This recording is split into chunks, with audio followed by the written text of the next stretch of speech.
Hello there. Hi again. I'm back here to do the rest of the new begin a new chapter in Punishing Grey Raven. Yesterday I made it through the whole main part of the chapter. But as you can see now, there is a hidden part of the chapter. And so today we're gonna do that. And I've looked it up, and it doesn't seem as though there's actually any gameplay in the hidden story part. So this whole thing is probably going to be just a reading stream, which will be a bit interesting, I think. Hi, Ashfrost! How are you doing? I hope you're having a good day.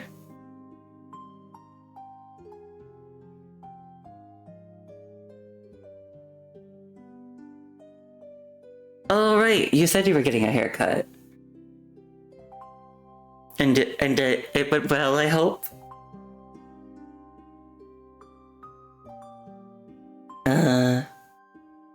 What was I doing? I was about to do something. Oh.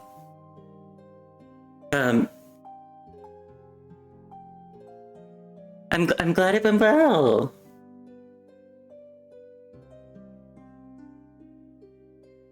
I hope your haircut looks very neat, very good. Yeah, so I'm gonna do the rest of this chapter tonight, and I looked online and saw that there's no actual gameplay in this chapter. It's all story. So I guess this is basically gonna be just a reading stream. And I think that'll be an interesting change. Because, I mean, I do a lot of reading in these PGR streams, but I've never done one that's just reading. I think it'll be interesting. Alright. Let's get started. So this first part is called Prison. Your mission is to take eggs laid by her from that bird cage. Well, I don't know what that means.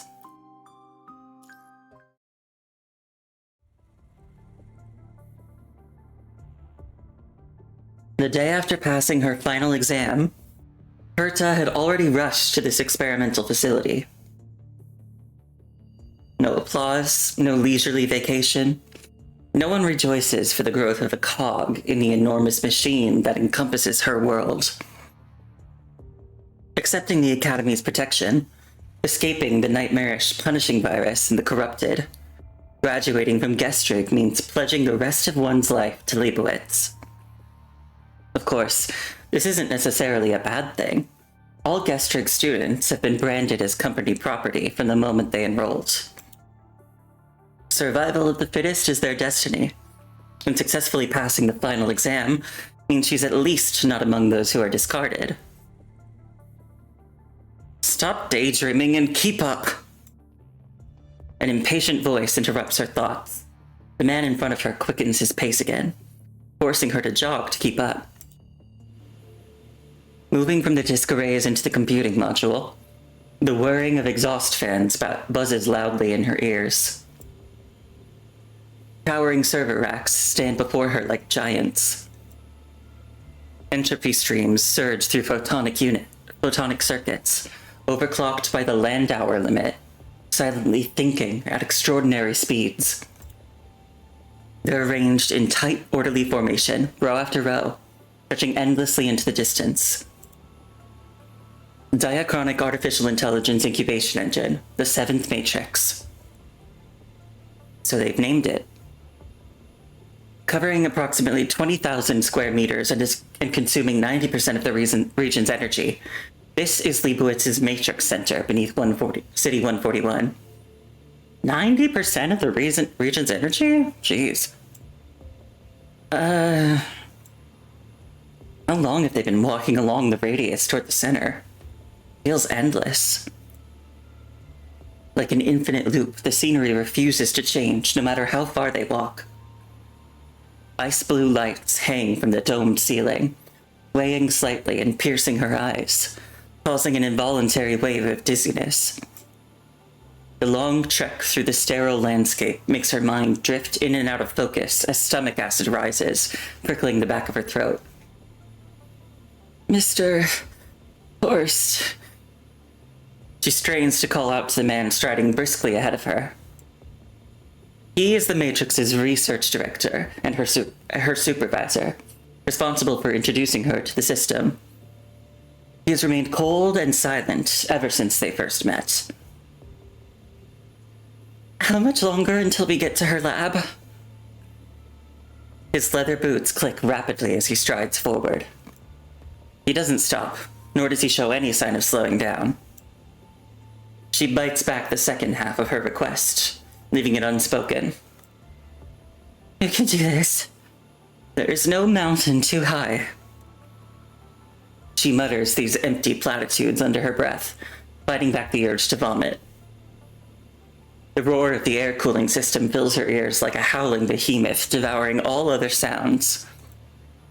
So cold. She instinctively wraps her thin lab coat tighter around herself. To mark her entry into an actual Matrix lab, she put on her lab coat early and cut her long hair short.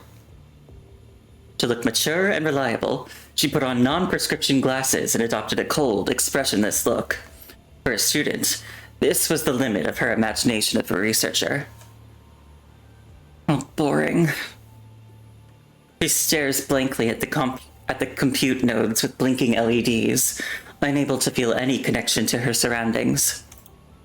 The terminal nodes are connected to chambers by cables. Herta curiously peers through the transparent glass at a test subject in the nearby chamber. A distorted face suddenly slams against the glass cover, making Herta jump back in terror. She catches glimpses of the other test subjects, helplessly flailing their arms or screaming with all their might. The pain and savagery she sees in their eyes freeze her in terror, stopping her in her tracks. Meanwhile, Horst strides quickly toward one of the chambers. Any update? As you can see, none of these models passed the test. Are all these people useless? Suitable candidates are rare to begin with, and moreover, this process is very hard for humans to endure. Modeling the mind in such a short time requires high-intensity external signals to stimulate neuronal discharge, while also interrupting the normal transmission of neurotransmitters. The most prominent side effect is that they experience various hallucinations, seeing the most terrifying scenes from their memories, like falling from heights, watching loved ones die, or being hunted by the corrupted. This is far too inefficient. It's impossible to speed up any further. One more sampling and they'll break down. Everyone falls silent. Herta clenches her notebook tightly to her chest. The electrical current in the nearby machine rack ticks impatiently, urging the humans to issue their next command. Have Delavis try again. She's already been sampled 3 times today, sir. It's fine, she can handle it. Isn't that right, Delavis? Another prolonged, heavy silence. A green light flashes on the central grid of the monitoring device, signifying consent. Herta suddenly realizes that the test subject no longer has the strength to respond directly. Then let's get started right away. He glances at Herta, then continues walking briskly ahead. Herta, momentarily frozen in place, has no choice but to jog to catch up. Mister, those were... Didn't they teach you this at the academy? It's just... The man stops in front of her, turning to scrutinize Herta. After seemingly confirming something to himself, he speaks again. This is the 7th Matrix Project, an experiment to verify the awakening of mechanical consciousness. Mechanical consciousness awakening. She recalls an academy assessment describing this, When an AI achieves extensive processing, responsive feedback, and human-like ethics and emotions, it is termed an awakening.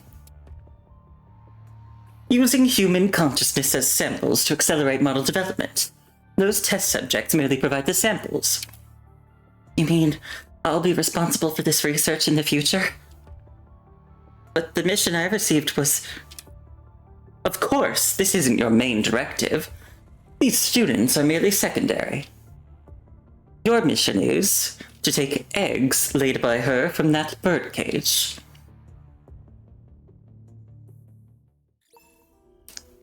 Beep. The iris authentication system signals its confirmation.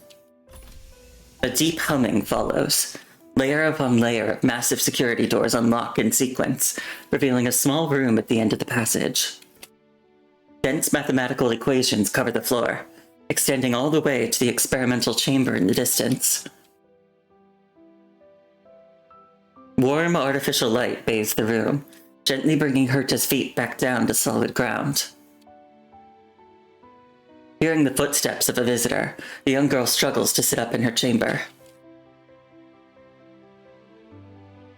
Traces of experimental solution still cling to her silky long hair. It's somewhat unusual, a distinctive pattern of black and white intertwined like piano keys. Unlike the other test subjects Herta had seen before, only indifference and sorrow remained on the young girl's face. Her gaze, like the downy feathers of a nestling, tinged with a hint of confusion, falls gently upon Herta. Hello, are you Yui Delavis? Ah, yes, Miss Delavis. The syllables of the prefix sound unfamiliar, and Herta can't quite catch what the other person means. Realizing she has lost her composure, she quickly raises her head again. I'm the assistant sent by the company. I'm Newman. No. My name is Herta. Herta Newman. But please, just call me Herta.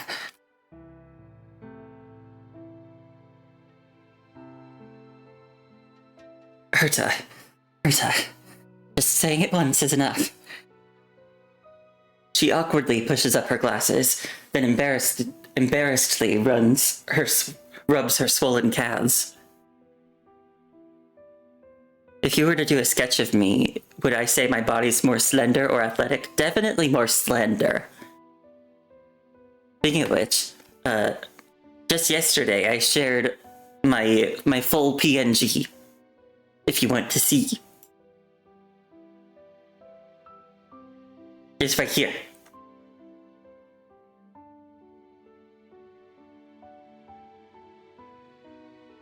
That's me.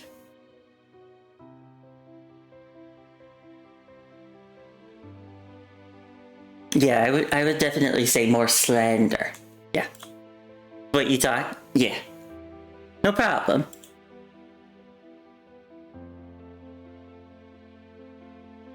Miss DeLavis?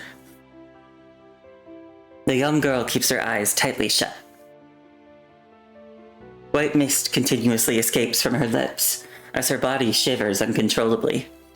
Her pale face is completely drained of color. Vapor from the evaporating solution drifts like smoke as she slowly curls her into a ball within it. Oh, you got a screenshot? Okay, good. Yeah, no problem. Thanks for wanting to do a sketch of me. I'd be happy if you wanted to share it. Once you're done, you know. If you feel like it. No pressure. If it's just kind of something you want to do for yourself, that's okay too.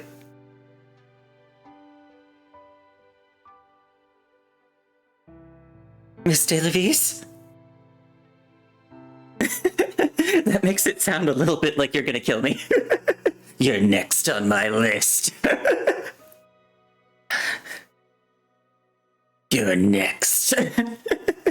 To sketch, yeah. Your sketching list, yeah. It just sounded out of context. it would sound. Yeah?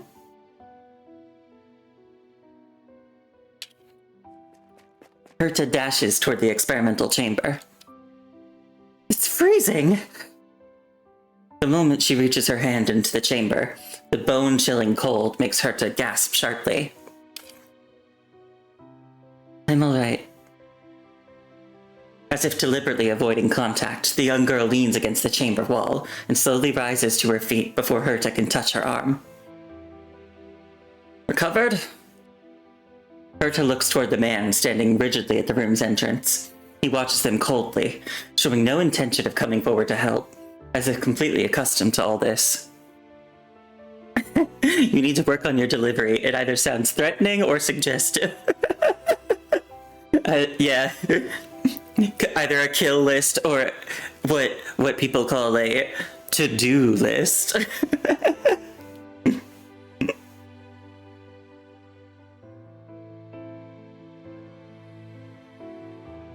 1 hour, 43 minutes, and 52 seconds.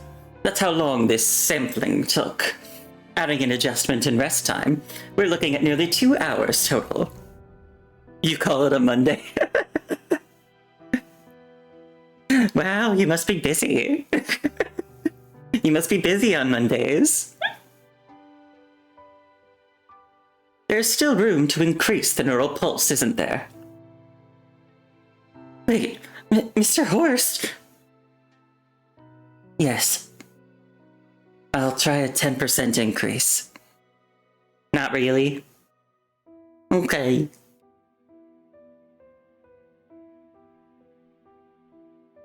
"20%. Only stop if you can't take it anymore." Yes. Mister, she's already enduring twice the power level of the other experiments. Increasing it by another 20% will cause her nervous system to collapse. It's alright, Miss Herta. My consciousness can handle this level of strain for now. At a 99% confidence level, the experiment won't cause irreversible effects. That's what the matrix projections indicate. And the remaining 1%? The chamber's safety redundancy system will cut off the pulse currents in time. But won't she feel pain? Herta recalls passing by the other test subjects earlier. Each face was twisted in agony like wild beasts trapped in cages, giving a glimpse of the mental hell they endured. Humans perceive suffering in largely the same way. What differs between individuals is merely the expression they show when facing pain. Herta looks at the young woman leaning against the chamber wall, white vapor constantly escaping from between her lips. Horst furrows his brow and slowly exhales. Alright, maybe we should take a short break for now. Herta sighs with relief. Mr. Levis, please give me your hand.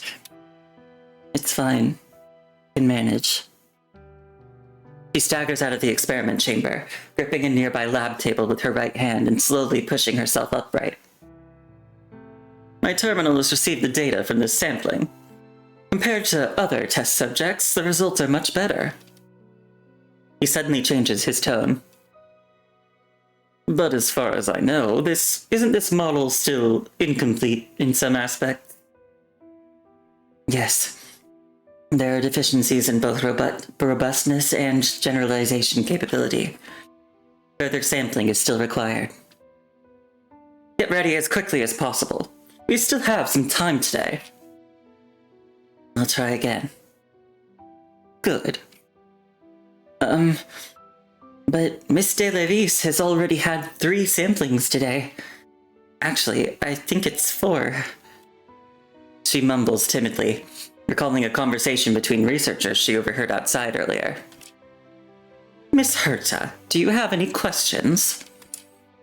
Horst didn't miss even the faintest whisper she made. No, I don't have any questions. Relax, I'm not pressuring you. If you have concerns, it's better to express them openly. Herta steals a glance at her supervisor's expression, noticing that he doesn't actually seem that severe. Somewhat nervously, she begins to speak. Miss DeLavis hasn't had sufficient recovery time. The experimental risks are becoming increasingly dangerous. Even if she consented to the sampling, would the researcher responsible for her well-being approve such a high-risk procedure? She glances around the lab, unable to find anyone else apart from the three of them. Miss Herta raises a valid point. Would you approve the experiment then, Miss DeLavis? Yes, I would. Huh? Herta frantically flips through the laboratory documents she had been given before entering this matrix. Yui DeLavis, Leibowitz Matrix, Quantum Parallel Gradient Descent Optimization, Bridging Neural Signals to Model Architectures. Pre-training protocol for models based on human consciousness samples. Former Chief Researcher of the Matrix Project, Leibowitz Division 141. Test Subject number 0001 of the 7th Matrix Project. Miss DeLavis is both the researcher and the test subject? Former Chief Researcher. It wouldn't be appropriate for someone who's become a test subject to continue serving as a researcher, would it? Though she did volunteer for this. An exceptional scientific talent and our most valuable test subject. She's demonstrated incomparable value in every aspect. The corners of the supervisor's mouth curl into a satisfied smile. A chill runs down Herta's spine as she suddenly understands the true purpose behind all those heavy security gates. So this place is DeLavis's prison. Are you satisfied with your working environment? I hope these accommodations don't lead to any misunderstandings, Miss Herta. Company assets are classified by value, and Ms. DeLavis happens to be one of our most precious assets. In exchange, the company's computational resources are prioritized for DeLavis. She can access any research materials she desires. This is supposed to be our preferential treatment? Horst doesn't answer, fixing Herta with an icy stare. Herta shrinks back, swallowing her questions. I apologize, sir. Whether it counts as preferential treatment is up to her to decide. At least from my perspective, the progress of the Matrix Project is equivalent to her personal happiness, and there's nothing wrong with using one in place of the other. He shrugs with boredom, his lips curling into a mocking sneer. Yui seems uninterested in this conversation, impassively organizing the experimental data nearby. That's enough idle chatter. Remember to increase the pulse intensity to improve experimental efficiency. Yes. Complete today's experiment as soon as possible, then collect the data and send me to the report. Sure. Tomorrow, transfer the data of the Chosen One model to the other departments and begin collaborative research. Do you have any other questions, Yui DeLavis? Noticing Yui's attitude, the man's expression darkens, his hawk-like eyes piercing her with a sharp, predatory gaze. Don't you dare drop the ball on something this important! Herta anxiously glances at the young woman beside her. Yui's face remains pale, but her reluctance to speak doesn't seem to stem from fatigue. Whether it's Herta's imagination or not, a sudden, inexplicable defiance floods those previously vacant eyes. Yui struggles to sit up fully, meeting her supervisor's gaze directly. The Chosen One is still just a prototype. The hyperparameters need further optimization, and there's still too much noise in the dataset. Just give me 2 weeks. That's all I need. Data cleaning, parameter optimization. Teamwork would make the process much more efficient. That way you wouldn't have to serve as both the test subject and the researcher at the same time, would you? Rather than letting you work alone, distributing the remaining tasks to other departments would accelerate our current progress. The previous model went haywire during testing due to data contamination, and you completely abandoned it in the end. Is this all your trust in me amounts to? Herta catches a glimpse of Yui's expression, noticing an indescribable melancholy flickering in the corners of her eyes. That only means it wasn't robust enough and got eliminated by natural selection. Nothing more. Our research cycle doesn't afford you the luxury of slow optimizations on your own. The proper approach is to produce a prototype quickly, then hand it over to other departments for collaborative iteration. If one doesn't work, we simply move on to the next. Headquarters only cares about results. No one's concerned with how standard the process is. Yui's body sways unsteadily. Herta moves forward to support her, but Yui stops her with a gesture. Unlike those models from the Golden Age that were entirely trained through external programming, models generated through human consciousness samples are inherently black boxes. While they possess extraordinary reasoning abilities, the inherent mystery of their internal workings is an equally undeniable fact. What decisions they'll make when facing various problems largely depends on their generated personalities, how to optimize them, how to remedy their defects. Those who understand them best aren't the researchers, but the models themselves. Sampling human consciousness to accelerate machine consciousness research creates models that are nearly impossible for anyone else to help. Having spoken too much at once, Yui doubles over in pain, struggling to catch her breath as her arms wrap around her body. Utter nonsense. The supervisor approaches the experiment table with a dark expression, advancing one step at a time. How many people do we have in the Matrix? How many processing units? If we wait 2 weeks, everyone's brains and all their computers will be spinning their wheels for nothing. The Matrix Center of the Golden Age could perform thousands of petaflops in just 1 second. How much computing power do you plan to waste in the Matrix? The executive officer from the East District will be here for inspection soon. We don't have much time left. If we can't satisfy the esteemed executive officer, we'll be stuck in this backwater lab 141 forever. Guarding a single matrix core, never achieving any real breakthrough. If one model doesn't work, move on to the next. Rapid iteration, rapid elimination. Mr. Horst, I'll also be assisting Miss DeLevis with her research, so... Miss Herta, I didn't ask for your opinion. Horst's voice drops to a lower register as he enunciates each word with deliberate emphasis. Awakened mechanical consciousness is a field humanity has barely explored. The Chosen One model in its current state is nowhere near ready for testing. In 2 weeks, you'll end up with nothing more than 50% finished defective product. 1 week. I want to see results before then. She presses her lips tightly together, silently accepting this harsh ultimatum.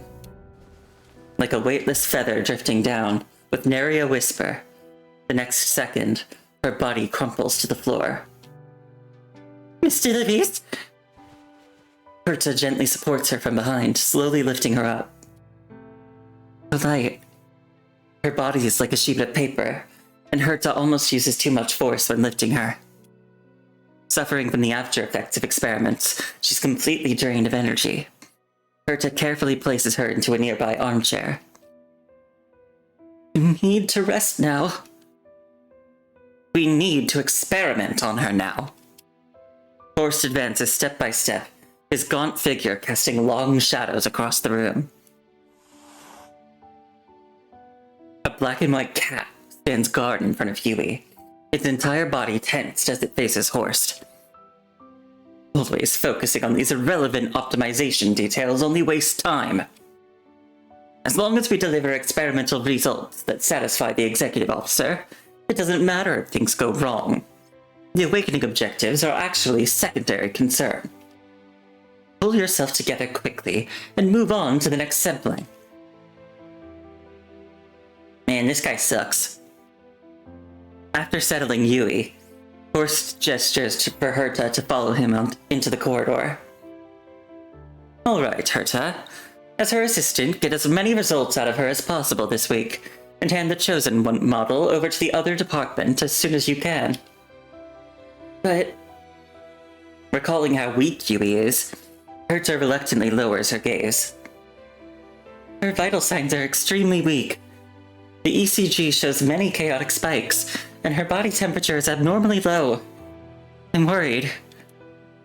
That's your job, Miss Herta, to collect the eggs she produces. Continuous experimentation is necessary for her to keep refining the chosen one model. But this is already beyond the level of mental breakdown. She might be in a life-threatening situation. This brings me to your job, Miss Herta. Are you referring to the research I'm responsible for? I thought I was here to assist Miss de Levis with her research. The man tugs at his tie, his face partially hidden in shadow, revealing a glimpse of something monstrous. Yes, you're responsible for research on how to keep her alive. Of course, that's assuming you can obtain the results she produces. In other words, in the future, you'll encounter many tasks that she'll need to complete, even at the risk of her life. As long as she delivers acceptable models, it doesn't matter if she dies. Just make sure she stays alive until we get the results. Herta clenches her fists involuntarily, not even noticing as her nails dig into her palms. I need the chosen one, as soon as possible. The sooner the better. Herta watches Horst leave before returning to her laboratory in a daze. Feeling something furry rubbing against her foot, Herta looks down. It was the same cat that had hissed at the supervisor earlier. Hey, come here. Oh, so it is... Okay, so it is 5, not... They are Roman numerals.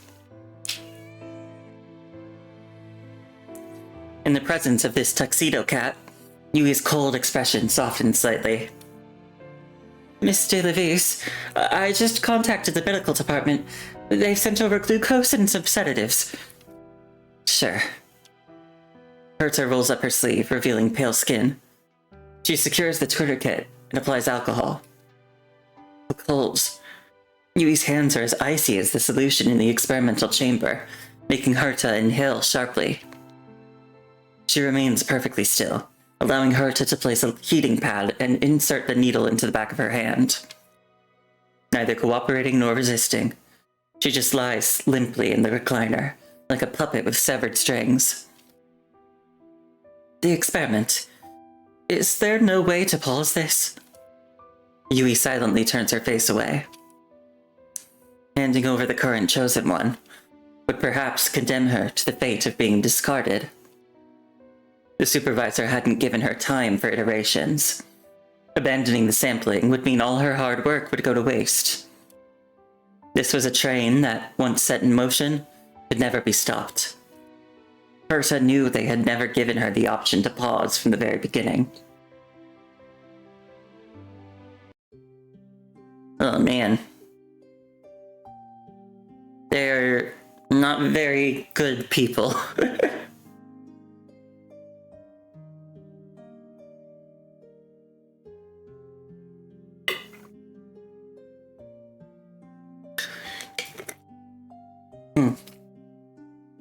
Oh, hi Cole!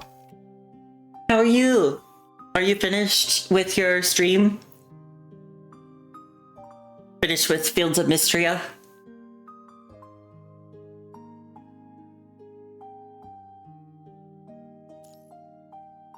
Shatter. Everything is breaking apart.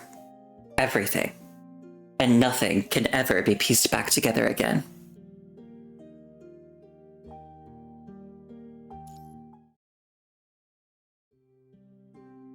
The night in Gestrick brings a dry, cool breeze that brushes against the face as leafy shadows sway in the wind. A stern-faced woman walks along a small path between flower beds. Even without streetlights, the luminescent chrysanthemums provide enough light to illuminate her way. You had a good time? Good. Did you do some romancing? How have I been? I've been good. I've had a nice day. Just a fairly lazy day. Especially, like, kind of trying to recover from having, like, a rough time with my allergies. Because I always lose a lot of sleep when I have those.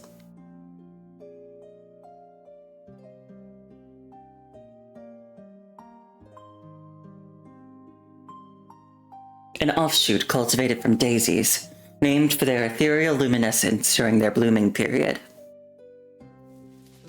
She continues walking forward when a snow-white lab coat comes into view. A young girl crouches in the center of the flower bed, gently turning the soil with her fingers. Dr. Sautame. Oh, this bitch. Noticing the woman's approach, the girl in the lab coat rises and bows. Martha understands she is signaling for her to come no closer. But Martha walks forward anyway, advancing all the way to the flower bed Yui's tending. How have things been going lately? I selected quality parent plants from the previous batch of luminescent chrysanthemums for cultivation. This batch has a notably brighter fluorescence, though some have withered, unfortunately. I checked the condition of the flower bed, but the humidity is too low and the daytime sunlight is too intense. Has there been no rain in City 141 lately? You know that's not what I'm asking about. Forst has interfered with the Chosen One model. How did you find out? Like you, Herta was also a student of mine who I sent out into the world. I've heard that the Chosen One achieved remarkable ratings in tests 2 days ago, with metrics showing unprecedented results. It wouldn't be an exaggeration to call it the Matrix's most successful model to date. You were able to get 1 heart from March at the end of it? Ooh! Ooh! Ooh! The romance is happening. Ooh!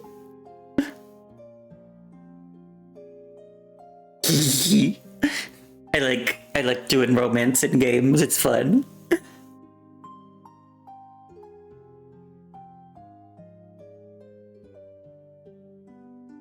There should be a celebration banquet going on right now.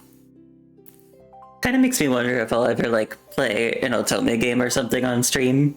I don't know. I don't know if I'd ever play an Otome game, but I'd probably play, like, some other game where there's a romance element, like an RPG where you romance somebody or something.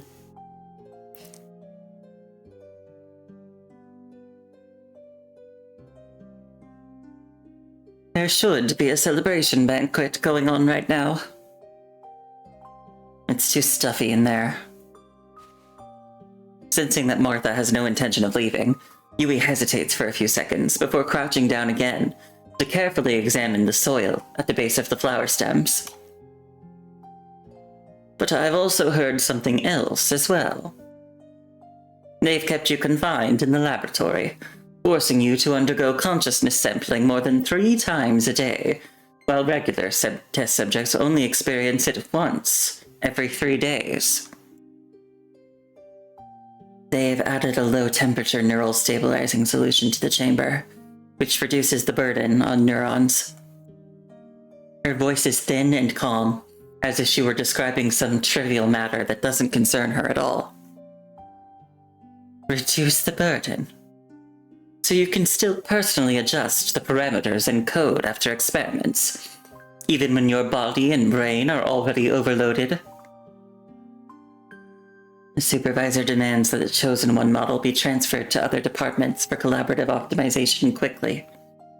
We can't just let them take it away. Otherwise, it'll just be scrapped again.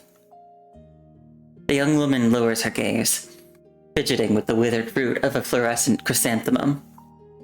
She crouches silently among the flower beds, her pupils reflecting the endless numbness and emptiness. What about you? Have you thought about your condition? Martha's brow furrows deeply as she steps forward again, the edges of her cloak brushing against the fluorescent chrysanthemums bordering the flower bed. The high-frequency pulse pressure is already causing emotional dysfunction, isn't it? If this continues, the next stage will be neural degeneration. Is that what you want? Yui remains silent. The moonlight falls upon her bloodless face, reminding Martha of loose, unbound pages fluttering on a desk. Pale, thin, easily slipping away at the slightest breeze. This was the impression her former student gave. Martha exhales deeply. When I found you in the ruins of Site 143, you barely reached my waist. Cracked bones, fractures, ruptured internal organs, festering wounds, still bleeding, and somehow, miraculously, you were still clinging to life. Even after treatment, you'd struggle with all your might at the first sign of strength. You'd scream in terror, sometimes triggered by the smallest things. You caused me a lot of trouble back then. But despite everything, you seemed more human to me back then than you do now. She takes a deep breath, trying to relax her tense facial muscles, making an effort to soften her tone for her next words. Please stop working on the Matrix project, Yui. Her throat rasps dryly as she speaks, the words, blunt and simple, come out not as a command, but a plea. Not as a superior, not as a teacher, but simply because she can't bear watching the child she raised with her own hands continue such a cruel experiment, shaving away herself until there's nothing left. I apologize, teacher. The same response as always. A response whose answer she knew before even asking the question.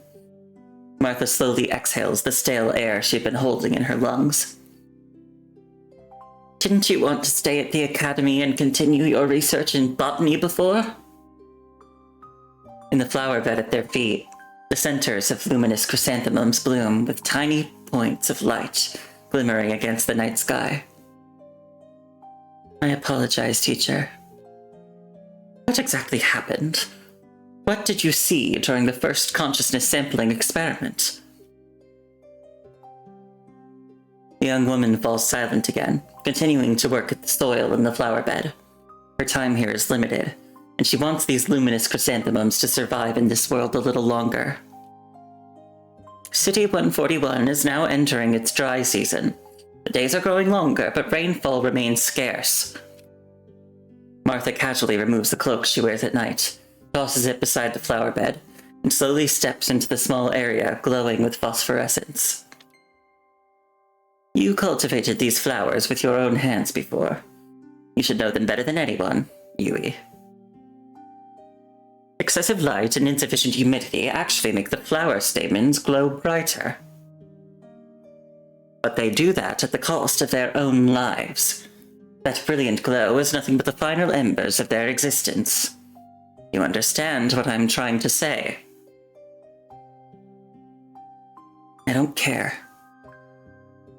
Her voice blends with the floating dust and is carried away by the evening breeze. Martha doesn't quite catch what she says as she stands beside Yui, putting an arm around her to help her up from the ground.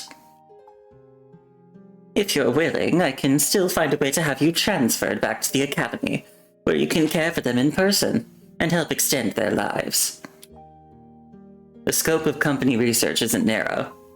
Although the Academy's training system has always prioritized personnel needed for the Matrix Plan, in a world like ours, talented botanists are still in demand.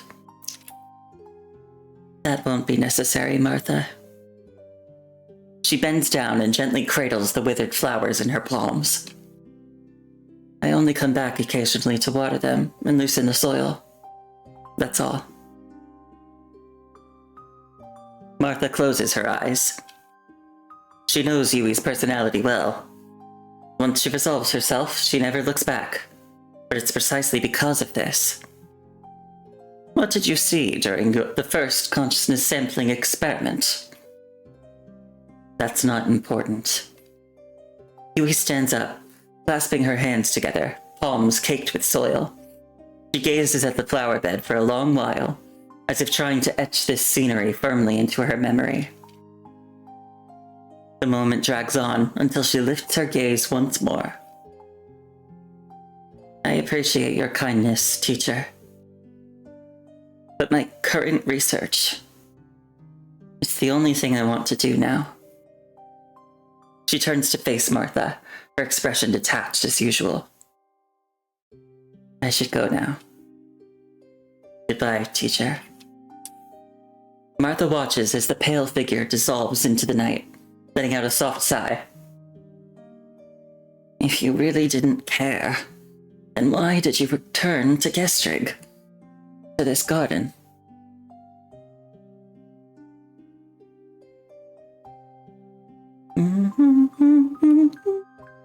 Why did I return to Gestrig?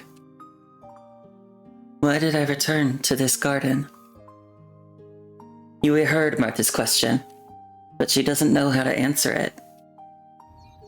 The terminal on the lab bench ticks rhythmically, like the breathing of a slumbering beast. Her ears have long grown accustomed to the dense cloud of white noise. Yui flips through the reports on the desk, but Martha's voice keeps echoing in her mind. She clearly remembers her first visit to this Matrix facility. Back then, a younger Martha, already her teacher, slowly pushed a wheelchair as she guided Yui and other students to visit this area, where they would serve in the future. It was a space utterly unlike the surface world, incomparably pure and pristine. Steel and cables formed blood vessels and veins, connecting countless server racks and disk arrays. Researchers fed information and data into the Matrix, predetermined programs deriving predetermined results. Pourquoi? Pourquoi? Oh yeah, and Cole, I mentioned this earlier before you got here, but so I'm doing the hidden story of this chapter now, and I looked it up, and this the hidden story actually doesn't have any gameplay, so this whole stream is just going to be reading, and I said that that's a little fun. Just because I haven't done like a full reading stream, I don't think, for PGR. Or for any game for that matter.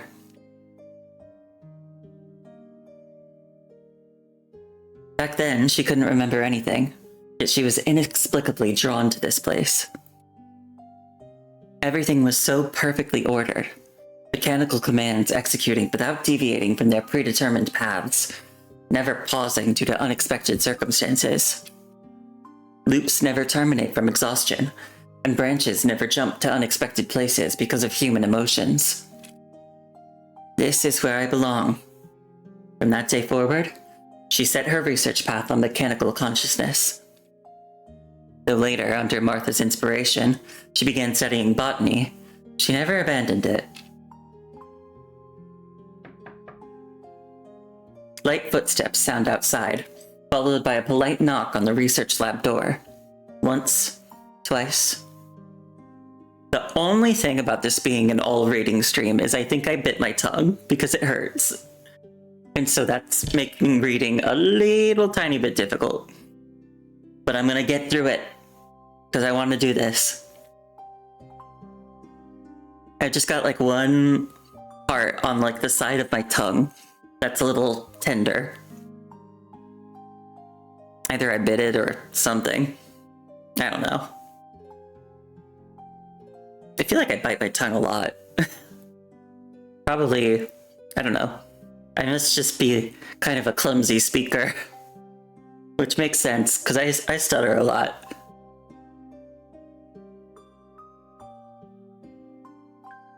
Berta? Her train of thought comes to an abrupt halt.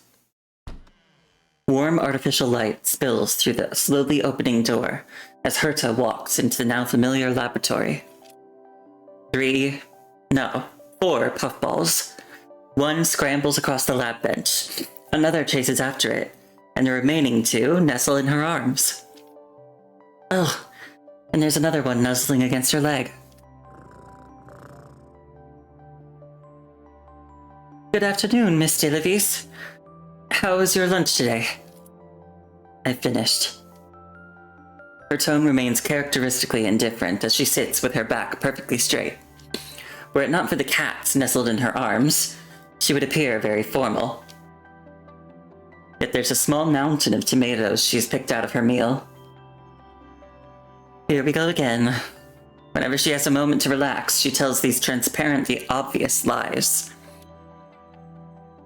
Miss DeLavis, tomatoes are an important source of vitamins that promote cardiovascular health and aid in neuronal repair. Do you remember your ECG and ultrasound reports? These were specifically added to your nutritional meals to help you during intervals between experiments.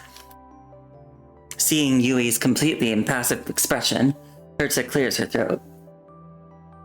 Tomatoes can be consumed in different ways. Perhaps you would prefer tomato soup? As if compromising to avoid the gooey tomato soup, Yui reluctantly eats a slice of tomato. Herta sighs with relief. Noticing that 5 is still rubbing against her feet, she gently picks 5 up. The test meeting earlier. Were there any results? As the test subject, Yui cannot participate in model testing meetings.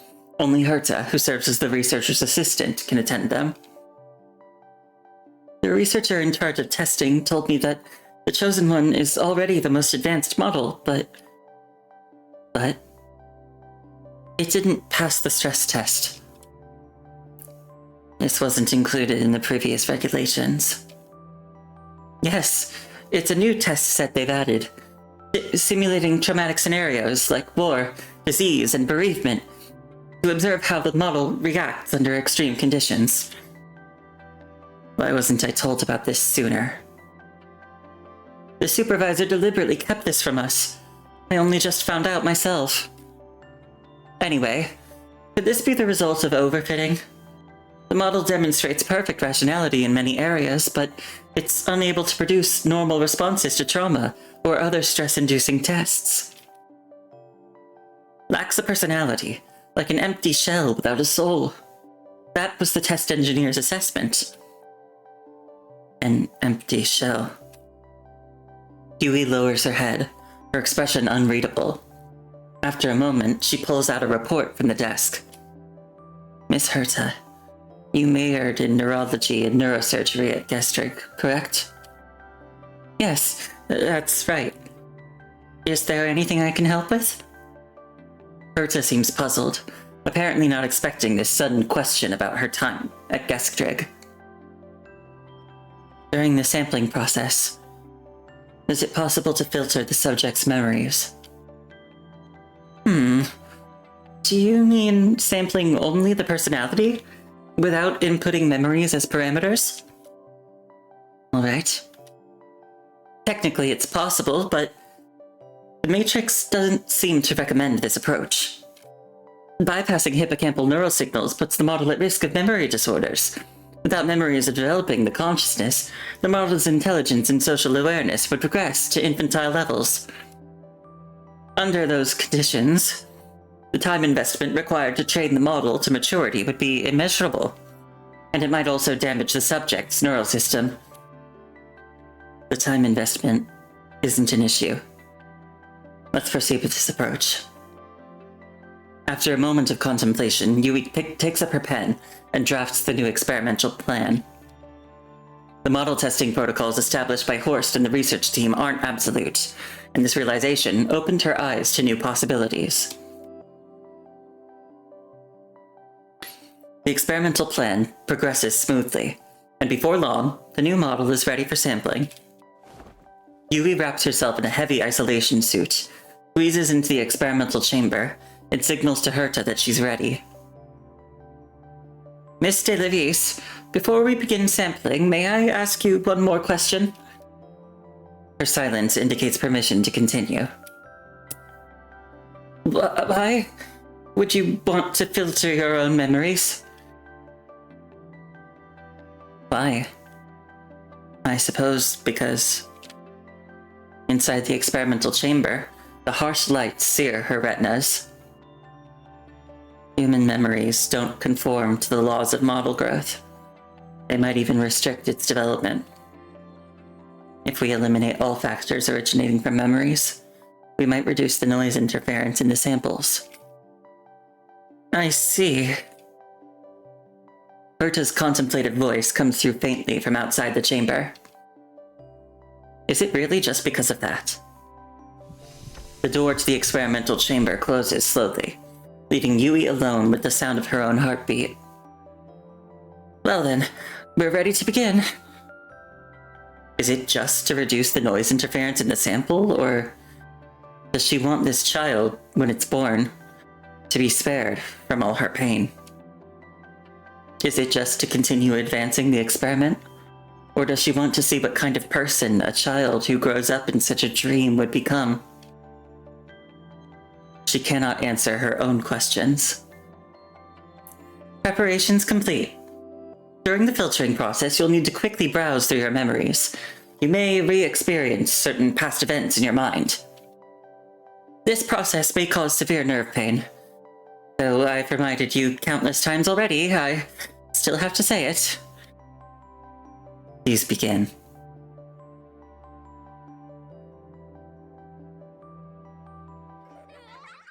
In the continuous drizzle, children frolic together in a playful huddle. Next, it's my turn. Standing at the edge of the pool, I muster my courage. Splash. Sharp pain shoots from Yui's ankle to her brain. Before she can regain balance, her body plunges into the muddy water. It hurts so much. Elvis, are you okay? Yui's friend, Sophie, frantically pulls her out of the puddle. Puddle jumping. The quintessential game for children on rainy days. But with the bruises on her knees and injured ankle. Her left foot jumps, skips a beat, and trips, sending her whole body splashing into the puddle. You were already hurt. I shouldn't have let you join. It's fine. I wanted to jump. After all, rainy days don't come around often. You might say that, but it's really cold today. As she speaks, she helps wipe the mud from my legs with her handkerchief. The moisture evaporates from my skin, making me shiver involuntarily. Yeah.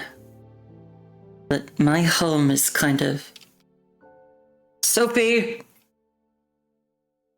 As Sophie speaks, she helps wipe the mud from Yui's legs with her handkerchief. The moisture evaporates from Yui's skin, making her shiver involuntarily. Dad, you came to pick me up! Sophie rushes over to the man, taking quick, eager steps. Her joyful energy almost dispels the gloom of the rainy day. Did you forget? Today is Father's Day. I kept a close eye on the calendar, so I prepared for Dad. Ta-da! It's a scarf I knitted all by myself. The man obligingly bends down as Sophie excitedly gets on her tiptoes, wrapping a clumsily knitted scarf around his neck. My baby is so thoughtful. Come on, Dad's taking you home now. He scoops his daughter up in his arms, playfully rubbing his stubbled cheek against hers. I love you, my little Sophie.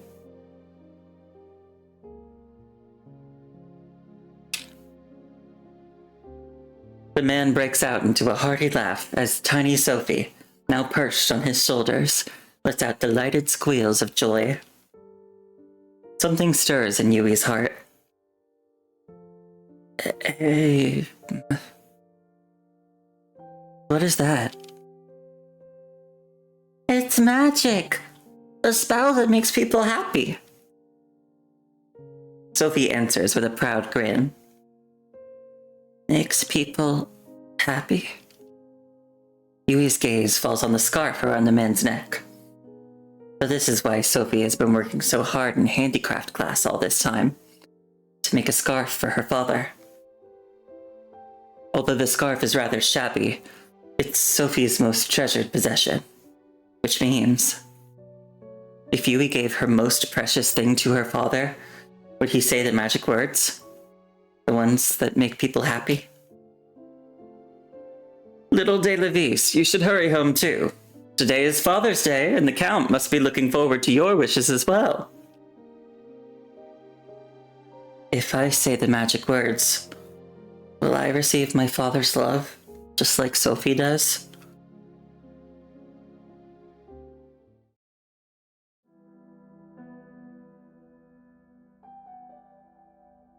The intricate statues and ornate patterns adorning the corners of the crumbling building reveal its once magnificent splendor. Long ago, this estate was renowned for its wine production, with amber wine flowing from its cellars throughout the Golden Age, making the De Levis family known worldwide for their exquisite vintages. Those were the family's most prosperous days. And after that, Yui navigates around a household robot that had been damaged beyond repair, then stops before a large door covered in wine stains and dents. After the outbreak of the punishing virus, this winery's remote location spared it major corrupted invasions. Wine became even more of a luxury in the New World. A winery no longer needed by the world was naturally abandoned by it. Just like the awkward name Yui de Levis itself, it seems Yui was destined for a fractured faith from the moment of her birth. Mother. An Eastern woman who married old man de Levis and gave birth to her, only to leave when the winery fell into decline. She went to a place very far away, all the adults would say. A noise from inside the room pulls Yui from her thoughts. She stops in her tracks. Father, is he smashing wine glasses again? There it is again. A slightly duller sound. That's a wine bottle hitting the table. Wine bottles, picture frames, then a longer sound. He must be sweeping everything off the table. The old wounds in her legs begin to throb with phantom pain, even though she's not the one being shattered. Her body freezes in place. She is so cold, trembling, her teeth chattering uncontrollably until her gums ache. The throbbing pain in her legs is an ill omen of what's about to happen. She can't take another step, can't force herself to go any further. Hey, shouldn't that person in the room be the closest one to her in this world? That's right. Today is Father's Day. This holiday somehow made even Sophie's dad, who's busy guarding the town, travel miles and miles just to be with her. It's a magical day. A day when miracles can happen. Surely a miracle will happen with her father too. If she just says the magic words, maybe he'll be like Sophie's dad, and playfully rub his stubble against her face. Or perhaps even pick her up with joy. She must give him a gift. She wants a miracle. She wants to receive her father's love, just like Sophie does. Timidly, gingerly, she pushes open the door.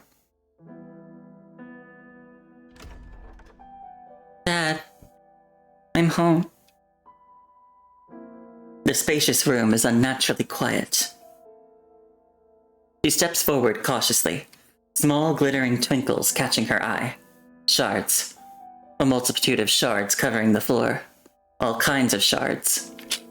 Wine bottles, mirrors, ceramic plates, glass photo frames. She lifts her gaze. The man she recognizes as her father sits slumped against the wall amid the shards, his eyes half open. You're back. Father slowly rises and walks toward her, his tall silhouette blocking the overhead light, engulfing her entire field of vision. Yes. Yes. She lowers her head, staring at the filthy carpet and wine-stained leather shoes. Her legs won't stop trembling. Why are you covered in dirt again? His tone grows increasingly displeased as his shadow looms closer. Well... She opens her mouth, but no sound comes out. No. This isn't right. It's Father's Day. She shouldn't be afraid of her father. There's something more important. I brought you a gift. She frantically rummages through her backpack, revealing a snow-white rabbit plushie nestled quietly inside. It's her most precious possession. Just looking at it can instantly calm even the worst mood. Does she really want to give this to her father? Well, it's so hard to let go. This is like a friend who has grown up with her, been with her longer than her father ever has. But today is Father's Day. She shouldn't be selfish like she's been before. If only this could really make her father happier. I fixed the plushie Mom left behind before she went away. I wanted to give it to you. With obvious reluctance, she holds out the plushie to him. This was left behind by that woman. Huh? He's angry, but why? There must be some misunderstanding.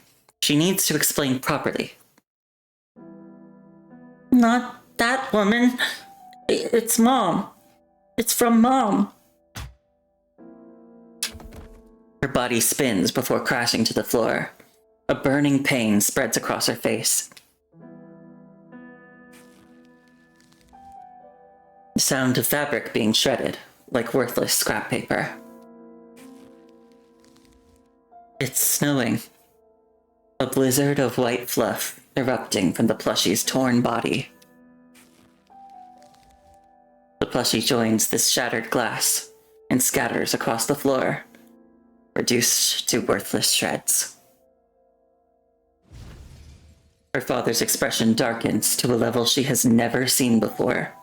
His veined hands begin frantically grabbing anything within reach, smashing each object to the floor with terrible force. Everything shatters. Wine bottles, purple-red stains, forks, mirrors, ceramic plates, glass photo frames. Her body is no exception. Like all the other trash, she is wrenched into the air, then violently slammed down. Everything is breaking apart. Everything. And nothing can ever be pieced back together again.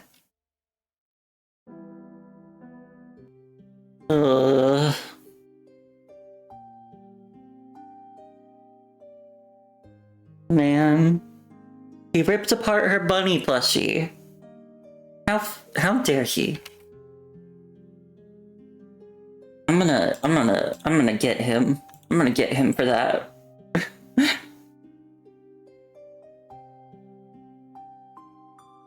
I'm gonna get him.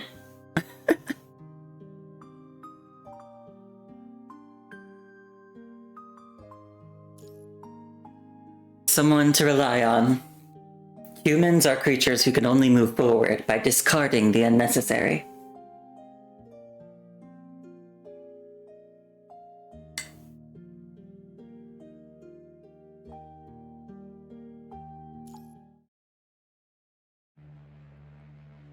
A long blast from a ship's horn echoes through the air.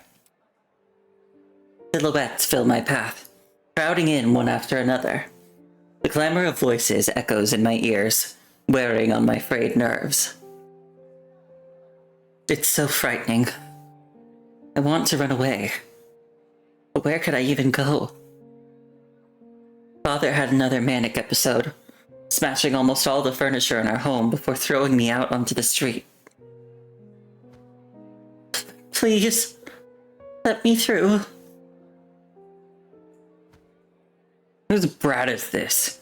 Stop pushing me out of the way for tickets. You little bastard. If the corrupted come, you'll be the first one they snatch. Angry shouts rise up from the crowd behind me, and tears of fear threaten to spill from my eyes. I dash through the crowds, clutching the note, the address kindly written for me by our former butler. I'm too afraid to meet the adults' eyes, but I force myself to study their faces. I quicken my pace. Faster, faster. I have to find her. Mother. Is she here? Will she even recognize me? What expression will she have when she sees me? Will she gently scoop me into her arms and give me another cute plushie like before? Or will she be cold like a stranger, curse at me like those refugees just now, or even throw me aside violently like that man who I called father? I want to imagine her expression, but I don't know what expression to expect. My eyes sting with anxiety and fear. I squeeze past person after person. Each time I reach someone, I secretly compare their face to the photograph in my hand. Not this one. Not this one either. Where is Mother? My body is suddenly knocked to the ground by someone in the crowd. The chaotic crowd surges forward, blocking all sunlight from view. One by one, pitch-black figures loom toward me. I scramble to my feet in panic, only for my small, frail body to be knocked down again by someone passing behind me. Mama! Mama! Where are you? Yui? A gentle call. A short, soft syllable. In this world, only one person would call me by that name. Are we playing as Commandant? Not right now. We're learning about Yui de la Vis, who is the researcher who created Jetavi.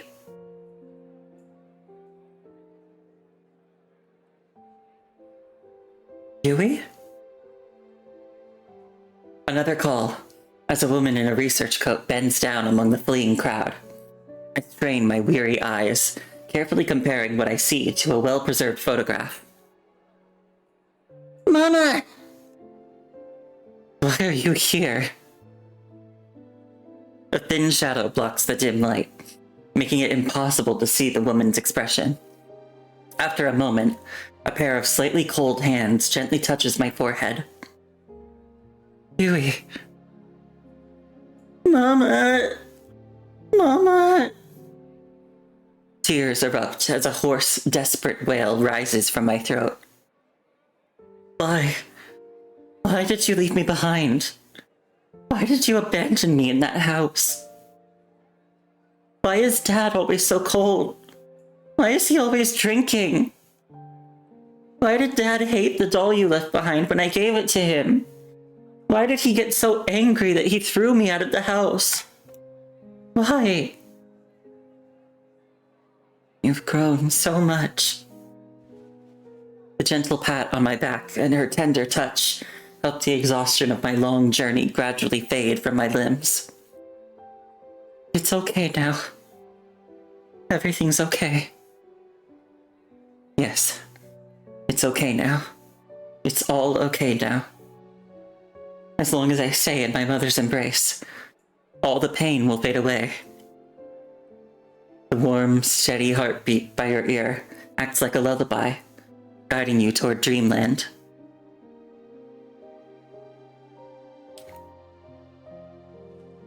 Just one. That's all. It won't take much time. Made an exception. Below. Passenger. Can't stop them. Can't you make another exception? Admission rules. 1. I think. That's perfectly clear. I'm awakened by muffled voices. Mother seems to be talking with someone.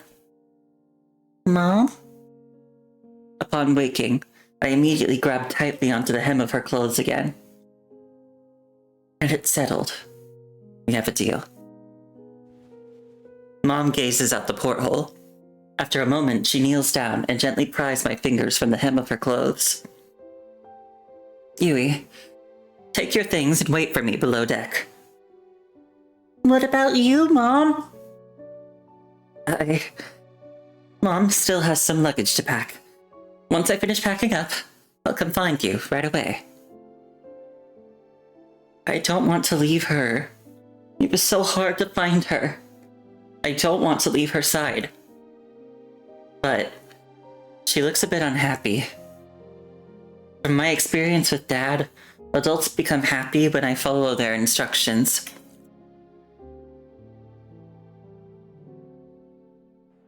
Following Mom's instructions, I pick up some of the luggage and head back to the port. When Mom comes down, where will she take me? I haven't had cake in such a long time. I want to order a huge, huge cake with the sweetest cream. Of course, Mom gets the first bite. I need to reward her for finally finding me after all these years. From now on, as long as we're together... The ship's horn blares loudly. Damn it, this piece of junk is really leaving and I haven't gotten on board yet. People willing to spend their last penny on the ticket are already queued for the afterlife. You don't stand a chance. Damn it. If I could be like that woman just now and bring a kid to play the sympathy card, I might be able to buy a ticket with just a little extra cash. The ship is leaving? What are you talking about? Huh? Aren't you the kid from just now? Why didn't that woman take you aboard? Because she told me to wait for her here. She's coming back down any minute now. Wait for her? Didn't you hear the ship's whistle? That ship is about to leave. You're lying. The ship emits a dull, heavy groan as the gangway slowly lifts away from the dock. Wait, Mom! Yui chases after the departing ship in desperation, leaving her suitcase trembling on the ground behind her, forgotten in her panic. She was supposed to come to the port to pick me up. She must not have made it in time.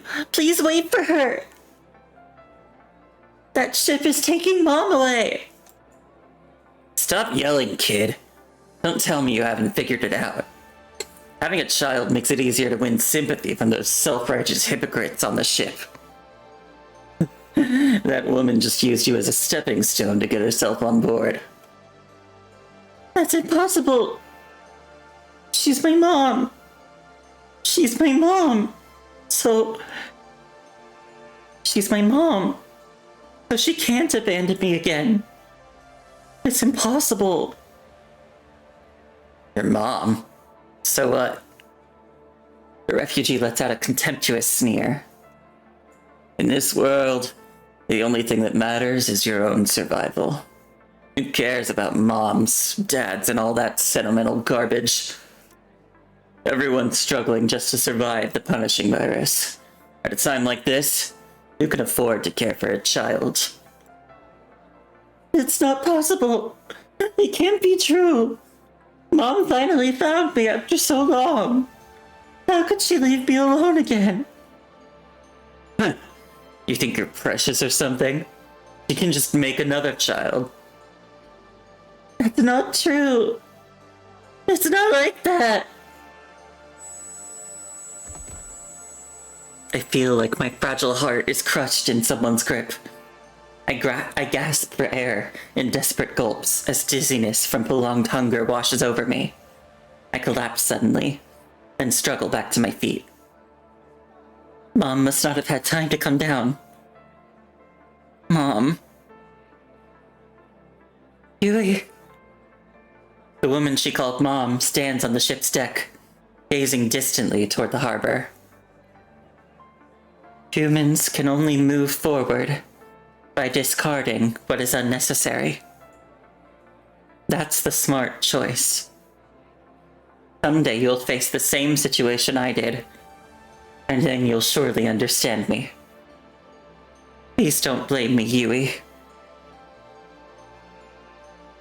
The woman I called Mom sails away with the ship, growing smaller, becoming a mere dot, before vanishing into the heart of the deep blue sea. The retreating figure of the woman drains all the strength from my body, and I collapse to my knees like a puppet with its strings cut. Mom, why? Why? Dehydrated and starving, her vision repeatedly darkens, yet her consciousness remains unexpectedly clear. Why did you abandon me again? Why did you acknowledge me? Why show me the same tenderness as when I was little, only to abandon me again in the end? Humans are creatures who can only move forward by discarding the unnecessary. Unnecessary things. So, am I an unnecessary thing? Just like an empty wine bottle, dirty velvet curtains, a shattered mirror. Everything rushes out of view as the surging sea of people blurs into light and shadow before my eyes. What's happening? Kid, stop kneeling. Your mom's not coming back no matter how long you wait. Hurry up and run. The corrupted are coming. Corrupted? You came here without knowing anything? Why do you think everyone traveled so far to line up for those ships? They're evacuation vessels. The corrupted are coming. The ships have already left. So why aren't you running? You want to die? He shoots her one last fierce glare before suddenly bolting away. Ah! First a scream, then two more, then three, until they merge into a chorus of terror.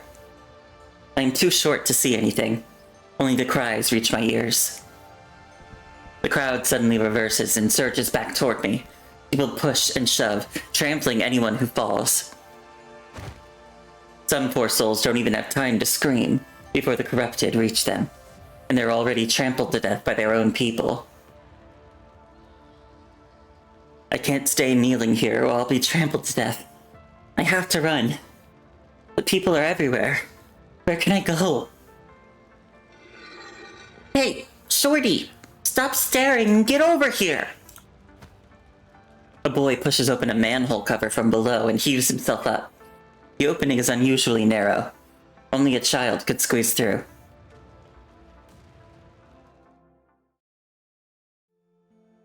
The boy's flashlight casts a feeble glow, illuminating thin, gaunt faces one by one. More children. Newbie, you really lucked out. Follow this tunnel all the way to the end, and you'll bypass that wave of corrupted. And what about you guys? How come you're here? To make sure people who come down here don't get lost. This is the biggest underground maze in city number 143. What if you accidentally wander into an area where the corrupted are? The dirt-covered little ones excitedly crowd around the newcomer. They're filthy. So filthy. Covered in sewer sludge. But despite the dirt, They feel warm. Warmer than the man called father and the woman called mother. Did your mom and dad not want you anymore either? It's okay. We've all been left behind. Come stay with us. Yeah. We're all unwanted. Come stay with us. The boy holds up a dim flashlight, guiding the other children around puddles of water. But there are still lots of people in danger. We need to save many, many more people. People just like you. And then, we'll all become a new family together. We're brothers and sisters. We can survive even without adults. Is that really possible? Of course. This is how all of us have survived until now. The girl removes her coarse cloth cloak and drapes it over my shoulders. The boy hands me his flashlight to light my way through the tunnels.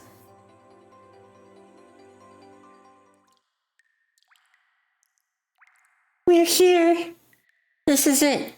Just climb up from here, and you'll be able to bypass the corrupted.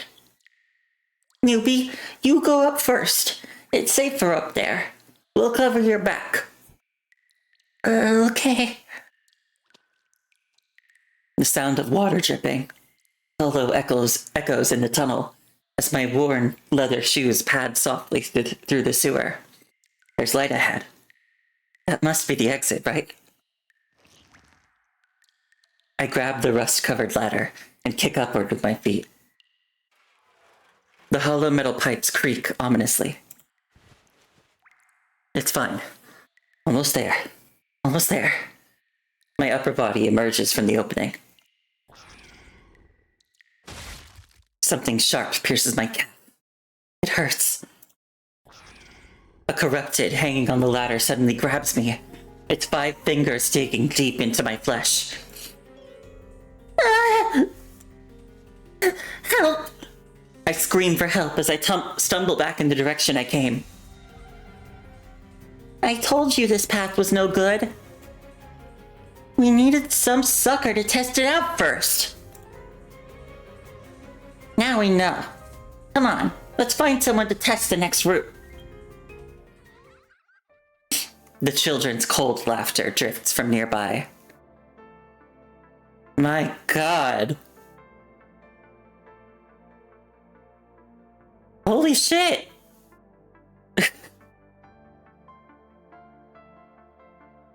I thought we were gonna get, like, a moment's reprieve, and then they're like, nope, the kids are shitty too!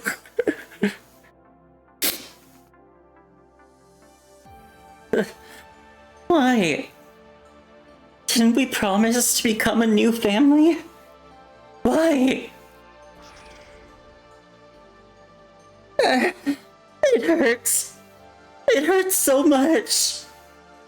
I want to scream. But who can I call for? Dad? Mom? Or those so-called brothers and sisters from just now? There's no one. But I have to survive no matter what. Yeah, that just happened. I feel like that's all you can really say, aside from, holy shit. Blood trickles from my lower lip, clenched between my teeth, as my right hand frantically searches for anything I can grab. I found a sharp stone. Summoning every ounce of strength left in my body, I desperately clutched the stone, and then... smashed! Smashing downward in a frenzy. 1 strike, 2 strikes, 3 strikes. My bruised leg tears open, flesh exposed. The cold mechanical hand shows signs of loosening its grip, but just as I sigh with relief, it savagely clamps down on my ankle again. It hurts!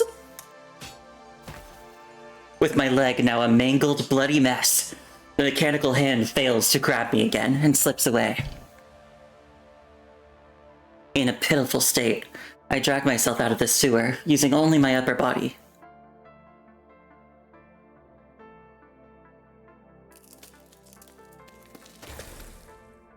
Everything is broken. Everything is falling apart.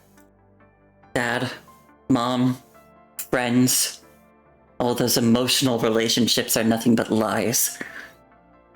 No one can be trusted. Never again can anyone be trusted. Digging my nails deep into my palm, sharp pain shoots through my nerves. I struggle to stay conscious, but darkness eventually claims me. From now on, the only person I can depend on is myself. Yui de Levis.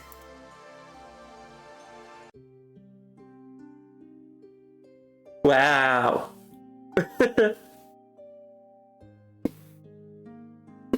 The chapter is called Someone to Rely On. And it's herself. That's it. Man, that sucks. 6. Let's just call it 6. Okay. Jeez, that was rough.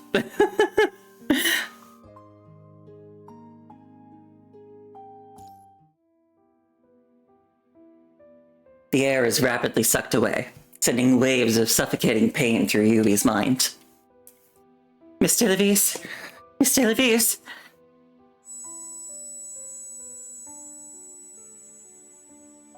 Yui's consciousness rapidly resurfaces. She gasps, each breath painful to her eardrums, nearly breaking. And her chest heaves violently as she struggles to breathe, as if sucking all the air around her into a vacuum of agony. Mr. Levis, are you alright? Sensation returns as the ice-cold neural stabilizing solution sends sharp pain spreading from her body to her brain. The cabin walls press in close, imprisoning Yui, as if she is a soulless shell in a coffin. As the transparent glass cover slowly opens, an anxious woman's face, strange yet somehow familiar, appears on the other side. Thank goodness, you're alright. It's Herta. She salvages thin shards from the murky depths of her memory, vaguely recalling who this person is. The sampling was set for 7 hours and 25 minutes. That's far too risky. If you continue like this, your neural system will suffer irreversible damage. Herta studies the instruments monitoring Yui's vital signs with disapproval. I'm fine.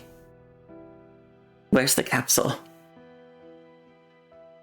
Suppressing a stiff cough in her throat, Yui turns her head to search for the mechanical consciousness model capsule. Next to the instruments on one side, an oval cylinder about the size of a forearm lies quietly. The prototype models generated after each sampling session are stored in this capsule. It's over there. Huh? Aww. Kittens. The cats gather around the capsule, examining it curiously as if they've noticed something. Herta, puzzled, tries to pick up the capsule, but after taking just 2 steps, she hears a muffled thud behind her. Mr. Levis! Sometime later, in the laboratory, Yui gradually regains consciousness while leaning against the experiment chamber. Artificial warm light bathes the entire room. I've completed the examination. The prolonged sampling time caused temporary paralysis in your nervous system. But we can't extend the sampling period like this again. You'll need to rest for a while at the very least. Yes. Yes. She flips through the machine-transmitted reports with a non-committal expression, gesturing for Herta to bring her the capsule. Are there any abnormalities in the model data? No, everything is within the parameters you predicted. This capsule, just like all the previous ones, rests quietly in her arms. Model status normal, data normal, connecting the output port to the laboratory's matrix interface. Huh? Is there a problem with the lighting system? She slowly strokes the capsule's outer shell again. That shouldn't be happening. The laboratory lights are controlled by the Matrix, aren't they? Could there be a problem with the Matrix itself? It's not the lighting system. Yui's brow furrows slightly. The lights continue to flicker, like a newborn baby, blinking and smiling. Could it be that the lighting system is responding to the model's status? But you haven't issued any commands yet, nor have you set up any stimulation measures. Why would it want to control the light source? A numbing sensation spreads from the crook of her arm as her limbs begin to weaken. Yui has no choice but to set the capsule down for a moment. The lights return to normal. Yui shakes her weakened hands and picks up the capsule once more. It's starting to flicker again. She silently records the frequency and amplitude of the light's variations. Sine waves, cosine waves, square waves, triangle waves. Not this one, not that one either. The pattern of light variation doesn't match any periodic function she's familiar with. Almost as if it's just playing with the lights. Yui. Someone is calling her Yui. A name only the person she called mother ever used. Mr. Levis, is everything alright? I called you twice with no response. You're scaring me. Someone is calling my name. You must be exhausted. Let me take you somewhere to rest. Berta turns around, about to take the capsule. Yui. Sar. It's a call composed of infantile babbling, impossibly childlike. Yet Yui understands exactly what it means.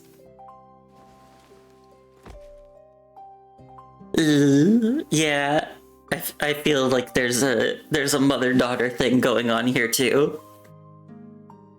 Yui slowly lowers herself to the ground, without the strength to lift it. This is the only way she can get closer to it. Berta, has the testing platform not disconnected the remote connection between me and the model yet? Yes, it was still buffering earlier. Shutting it down abruptly might increase the load on your neurons. But it should be safe now. I'll go turn it off. No need. Not right now. It's calling to me. This model is. It's calling you? Berta turns these words over in her mind repeatedly. But the Chosen One models have never exhibited this kind of behavior before. The Chosen Ones have never developed autonomous consciousness before. The Chosen One models are extremely complex, and each one presents different practical issues. Before practical application, we can only use the dropout method to clear the data, simplify the neural network structure, and try to improve the model's generalization capabilities. But this also results in neural units in the model's hidden layers being removed, turning the model into a stable, hollow shell without any autonomous consciousness.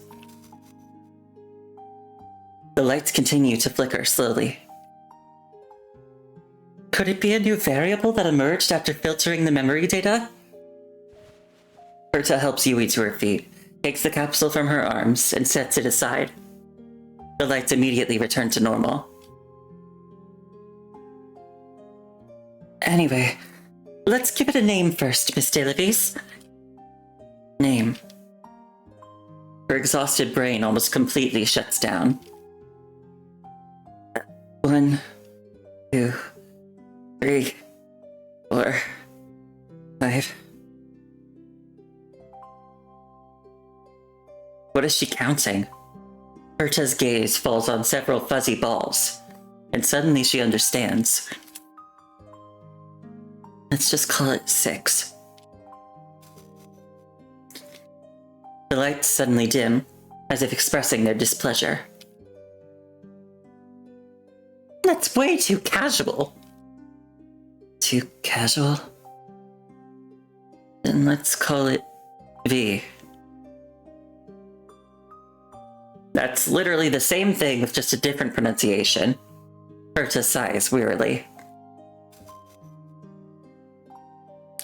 The lights brighten slightly, suggesting a grudging acceptance at best. Let's proceed with the model verification procedure, Herta. You need to rest first. Before she can finish, a faint electronic beep of an access authorization sounds from outside the door. Well, it looks like my timing was impeccable, doesn't it? A gaunt man appears in the doorway, cold air swirling in with him. The new model is running smoothly, correct? He motions with his chin for the two researchers behind him to enter as well. This is just the initial sample. It still needs to go through further verification. There's no need. The two researchers push Herta aside, who stands in front of Yui, and reach for the capsule placed to the side. No! Despite fatigue, Yui's body bursts with unexpected strength as she quickly grabs the capsule, clutching it tightly to her chest. There has never been a precedent for handing over a model to another department immediately after sampling. It's not up to you to decide the rules around here. Force signals to the researchers to seize the capsule Yui was protecting. Once they examine the data on the terminal, he wears a satisfied expression. In case you've forgotten, today is the day the executive officer is visiting. Didn't I already tell you about this?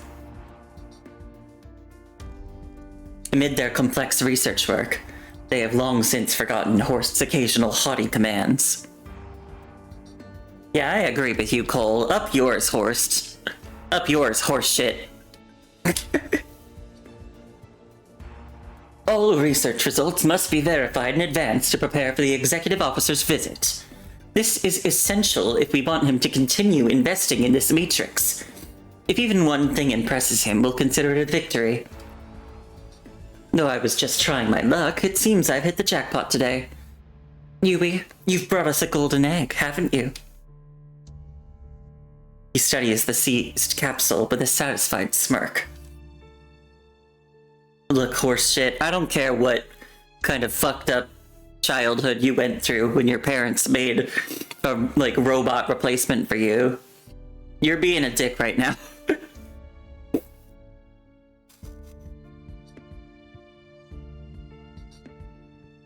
The moment it leaves Yui's body, the room's brightness subtly shifts. A change that doesn't escape his keen eyes. Yui, don't leave. Yui's body suddenly trembles. No, it's still just a prototype model. She struggles to her feet and tries to retrieve the capsule, only to be violently shoved aside by the researcher. Don't worry. This is enough. I forgive your slow progress. The door slams shut as Horst struts away with the capsule, radiating smug satisfaction.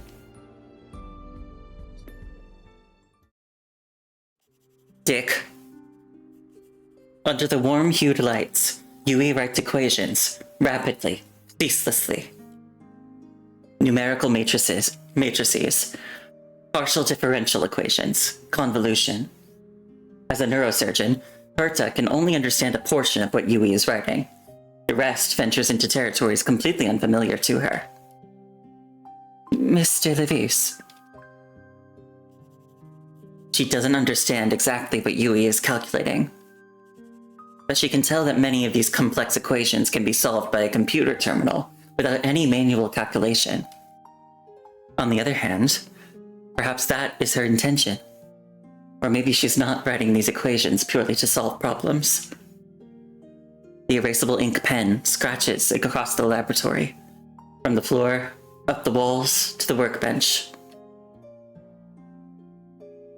Herta suddenly remembers that when she first met De Levis, the laboratory was already covered in equations. What should we do next? Nothing we can do. The two bodyguards with Horst are 1.5 times my height and trained in martial arts. Whether we attempt a sneak attack or a direct confrontation, the combined probability of success wouldn't exceed 10 to the negative 30th power. So there's still a chance of success? That's the combined matrix failure probability.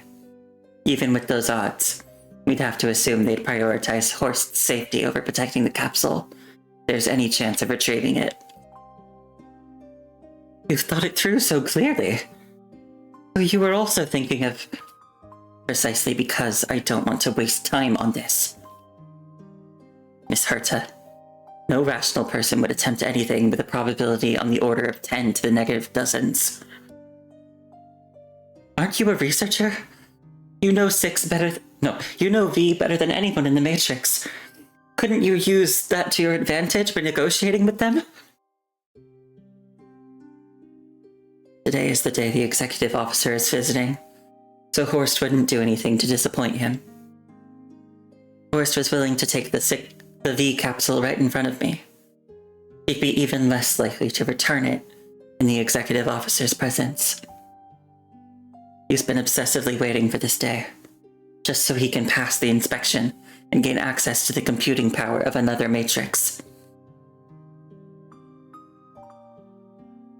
When it comes down to it, it's nothing more than a model anyway.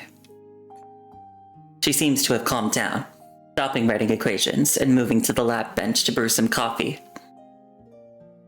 It's just a creation after all.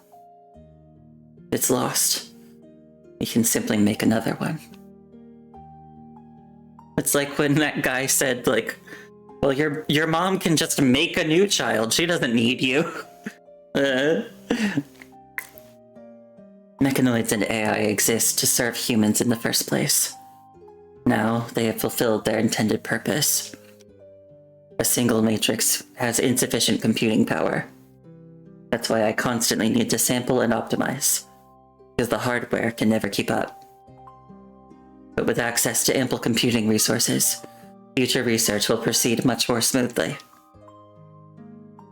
If that model can satisfy the higher-ups and lead to an expansion of the Matrix's computing power, I have no reason to stop him. That's right. It's just a model, nothing special. Just an ordinary experimental product. It hasn't even gone through multiple sampling iterations like the chosen ones. It's merely a random product of a single sampling, not worth the blood, sweat, and tears someone put into it. Oh, oops. Using it to secure future promotion opportunities. Isn't that a pretty good deal? On the other hand, why should I sacrifice my career prospects for the sake of a mere creation? But something still feels off about this whole situation.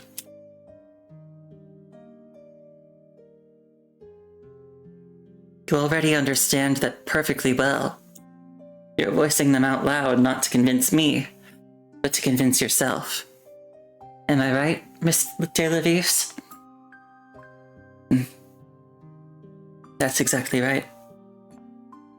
To her surprise, Yui answers with complete frankness, casually taking a small sip of coffee. It's Leibowitz espresso, so bitter that a single taste would make most people shudder, yet Yui drinks it without the slightest change in her expression. Humans are emotional creatures, but emotional thinking rarely helps us achieve our goals. Instead, it often leads us one step closer to the abyss. As if to remind herself to stay clear-headed, she takes another sip of coffee. I cannot make the same mistake again. From the day I entered the Matrix, my fate has been bound to it.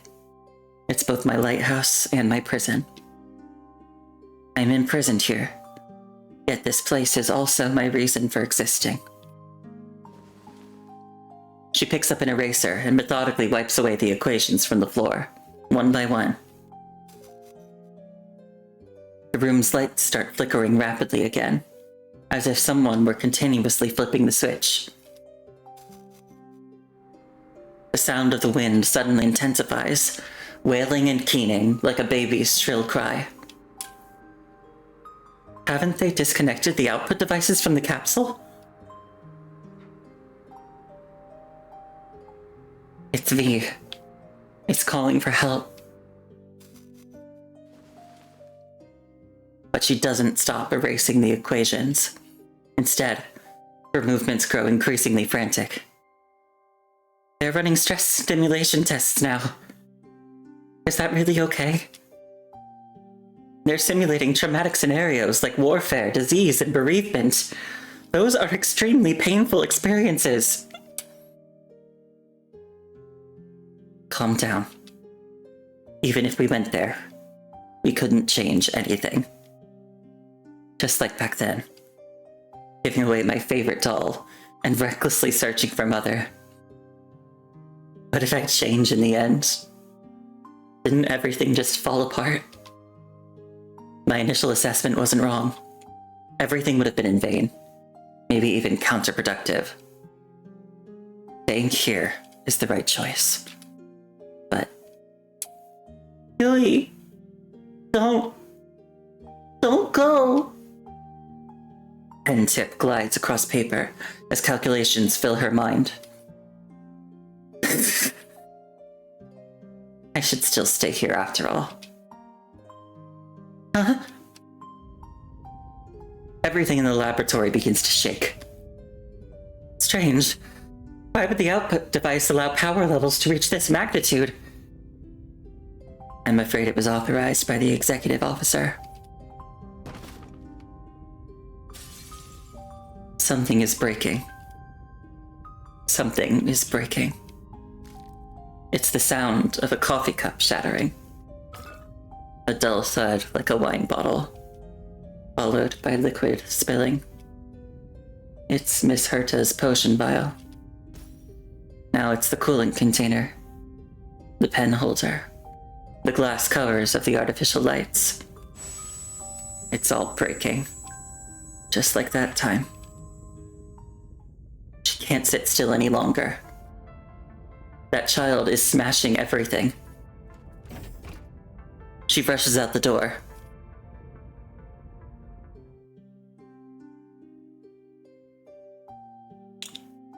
Yeah, go save her. Go save Jetavi.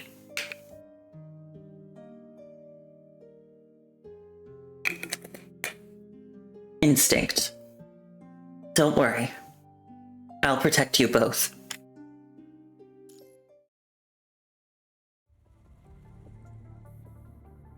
Though it references the Gestalt core... Though it references the Gestalt's core architecture, everyone understands that what stands before them is merely a sub-terminal of the Gestalt, incapable of functioning with the same capacity of the original. The researchers standing here today are the very pioneers working to interconnect the matrices, forming a larger computing power network, capable of surpassing Gestalt. Or perhaps, they are merely tools. Sir Executive, these are all the matrix models we currently have. He nods in a comically exaggerated manner, bowing forward at a precise 45-degree angle, not daring to raise his head. If anyone were standing beneath him, they would certainly witness his remarkably complex expression, a mixture of smugness, reverence, and malice all at once.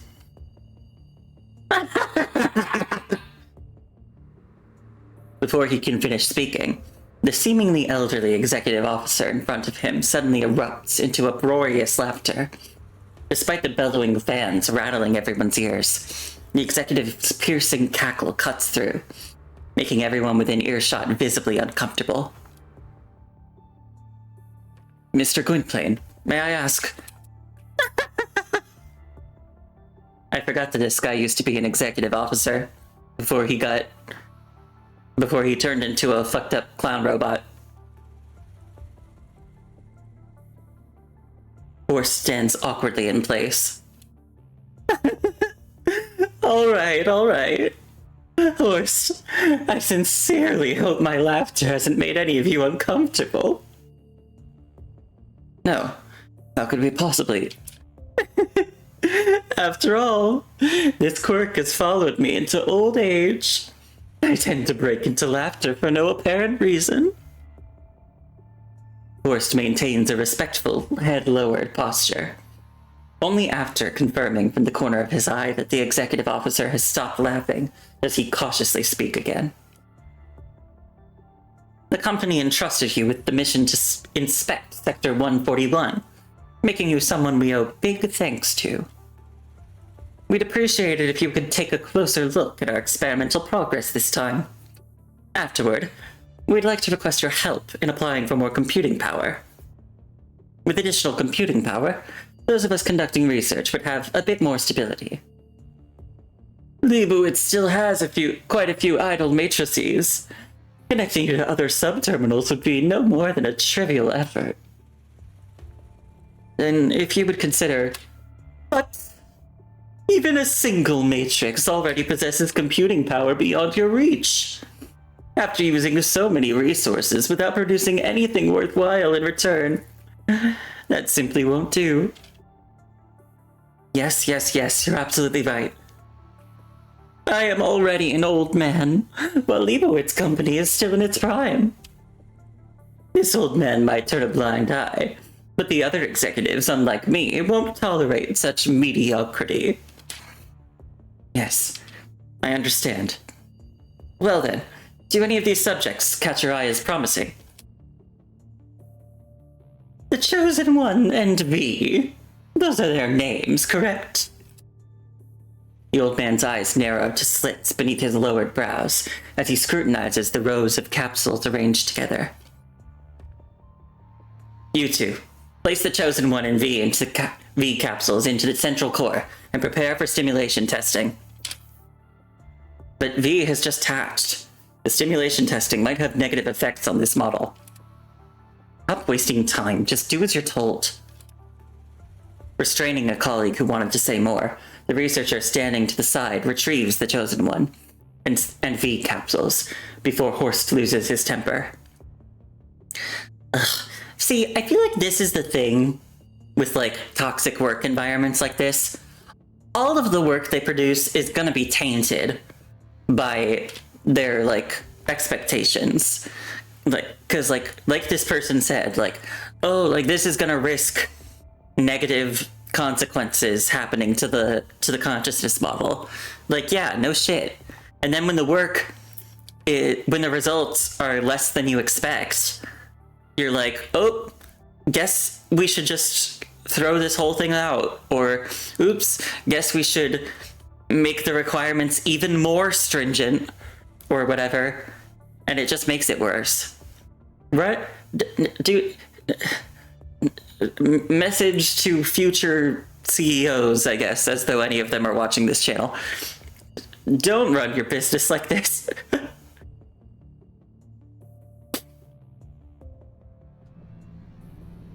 The massive central core emits a cold mechanical rumble as it swallows both capsules into its belly. Ugh. Initiating process. Wait, what's wrong with the lighting system?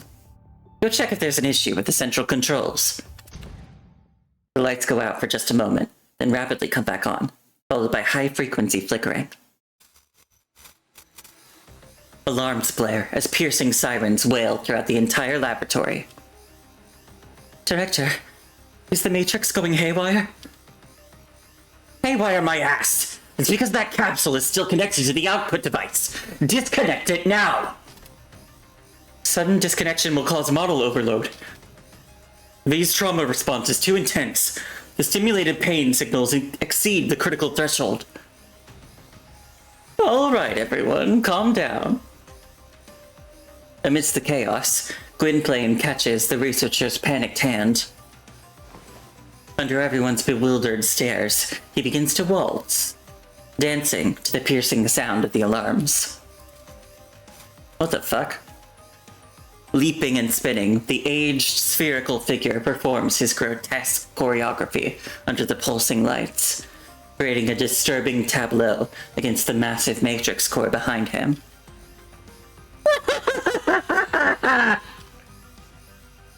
Even Horst can hear the unbridled joy in that laughter, pleasure derived from the model's pain. The alarms grow more piercing, and with them rises Horst's excitement, nearly making him jump for joy. It seems the fat, aging executive is pleased with everything. As long as the inspection passes, acquiring computing power from the other matrices will be a done deal. Hey, don't call him fat. He sucks, but don't call him fat. Director, we need to pause the test. The model hasn't been debugged before undergoing stimulation testing. There's a significant risk of data contamination.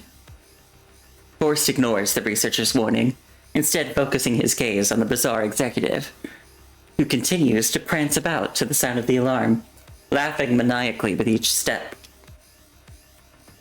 Our priority now is keeping the executive satisfied. As for these models, we have plenty more where that came from. If one breaks down, we'll just use another.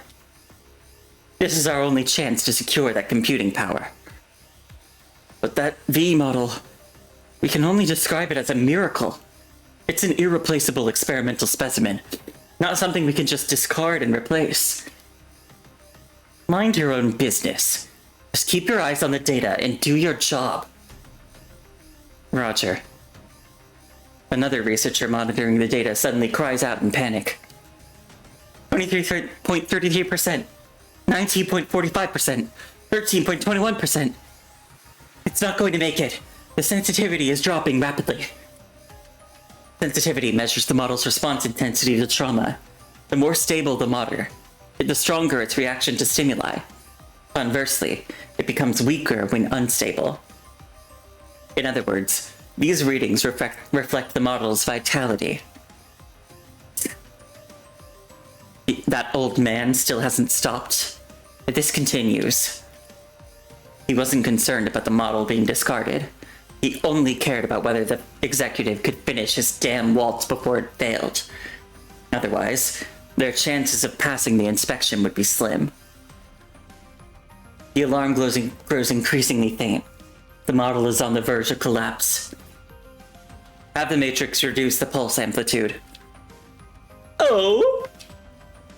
At that questioning glance from the executive, Horst blocks the researcher from touching the controls. What do we do now? 10%. 10%. The readings have stabilized. It's a moment of dramatic stabilization, as evidenced by the graph line that had been plummeting before suddenly leveling off. The pulse appears to have been intercepted by something.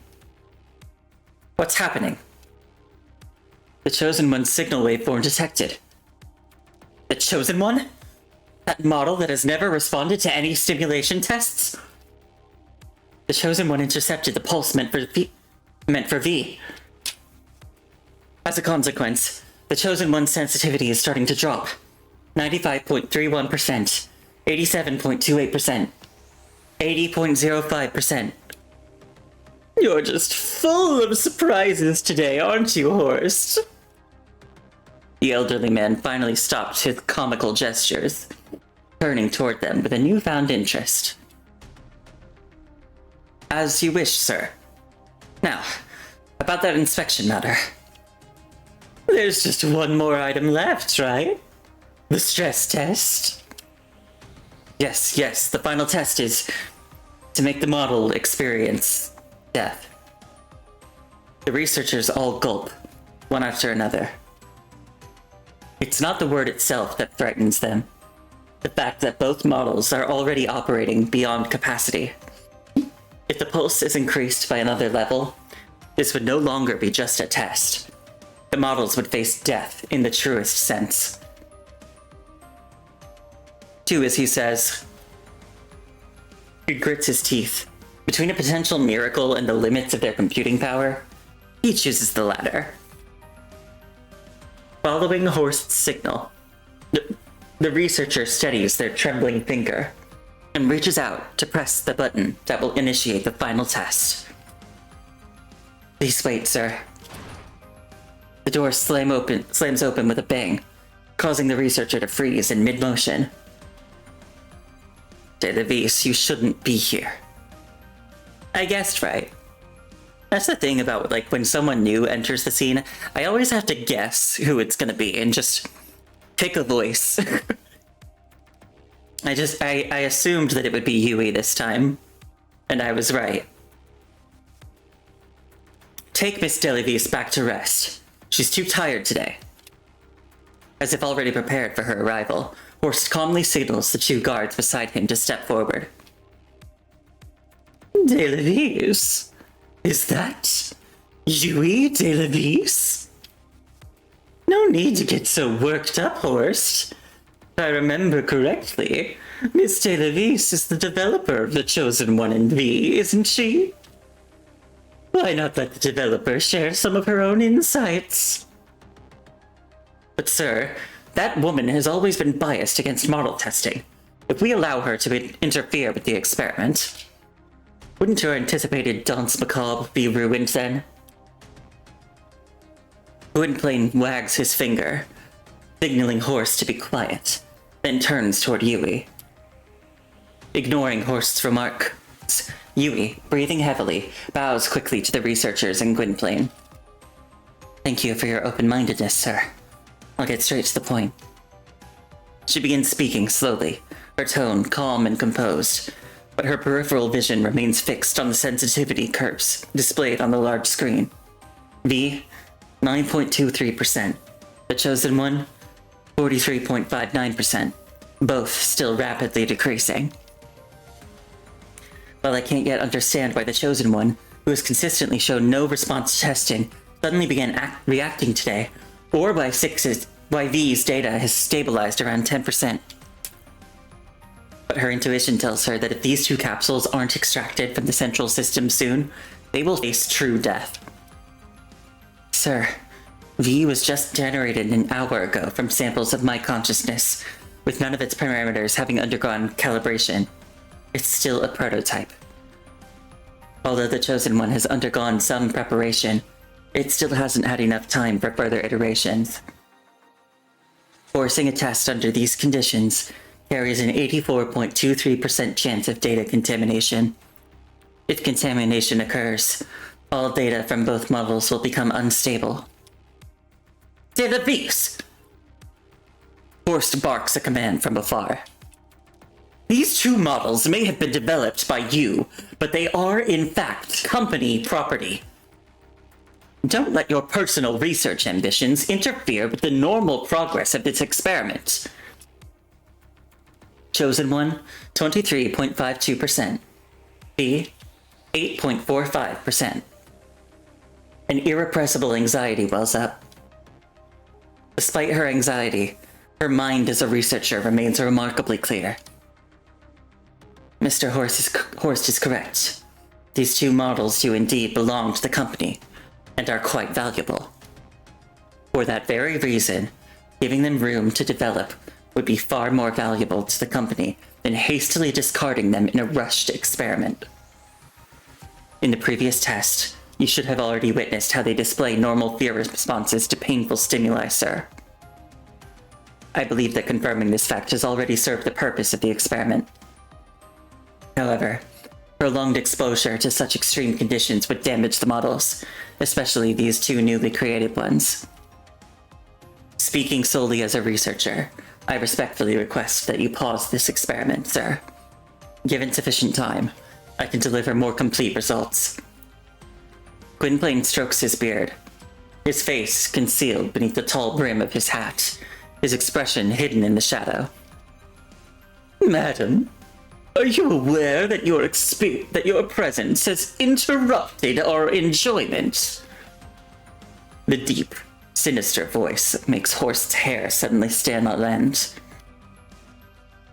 Sir, you need not heed her opinion. We can continue the experiment right now. Gwynplaine waves his hand, signaling for him to be silent.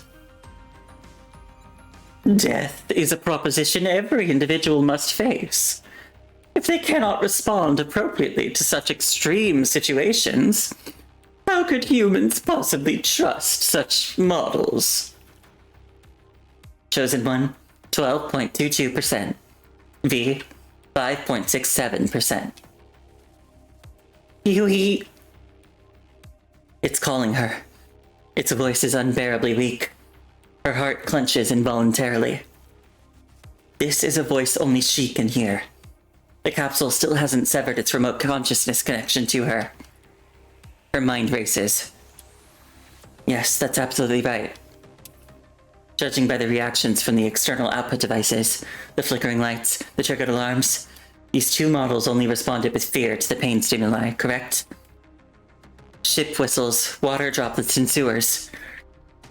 But humans survive in dangerous situations not only because of fear, but also because of the courage that springs forth from it. The cold touch of a corrupted hand, the pain shooting through her calf. Oh? A hint of interest mingles with his gloomy voice. Yes, courage. These models have just been created and are still in their infancy. When facing danger, they can only instinctively respond with fear. If we hastily subject them to death, I'm afraid their responses would be quite boring.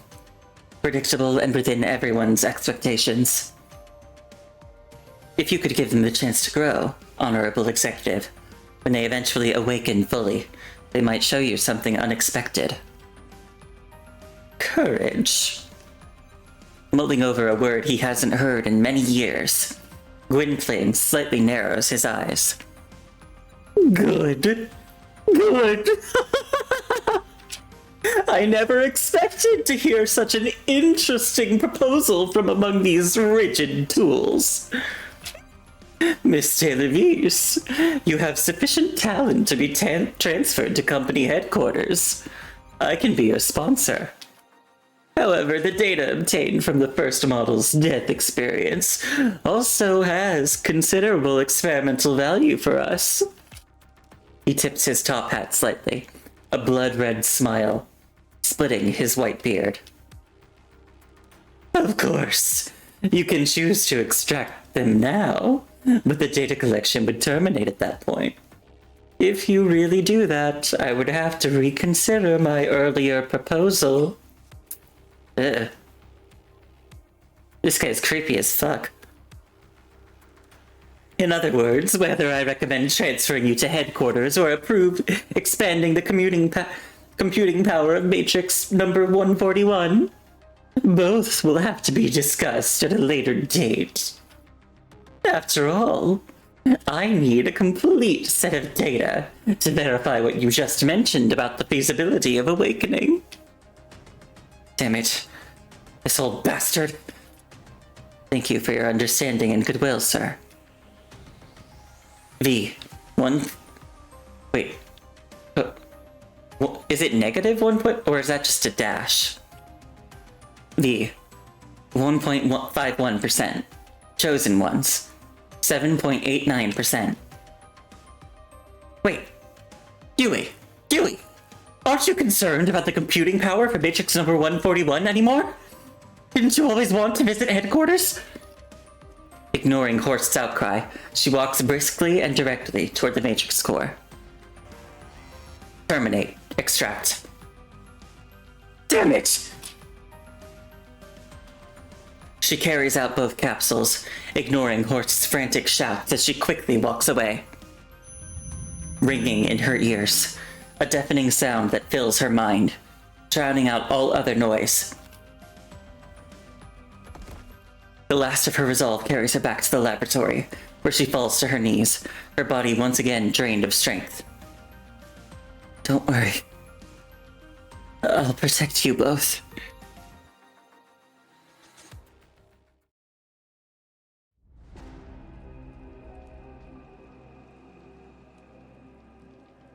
Where are we?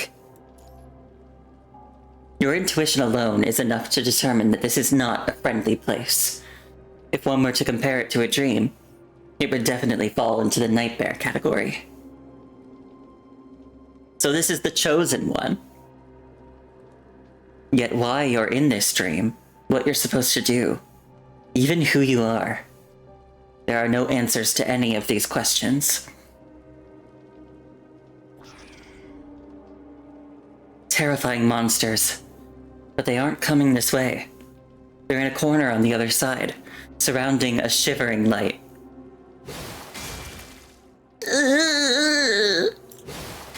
One slash, 2 slashes, 3 slashes. Weapons raised high and brought down with savage force.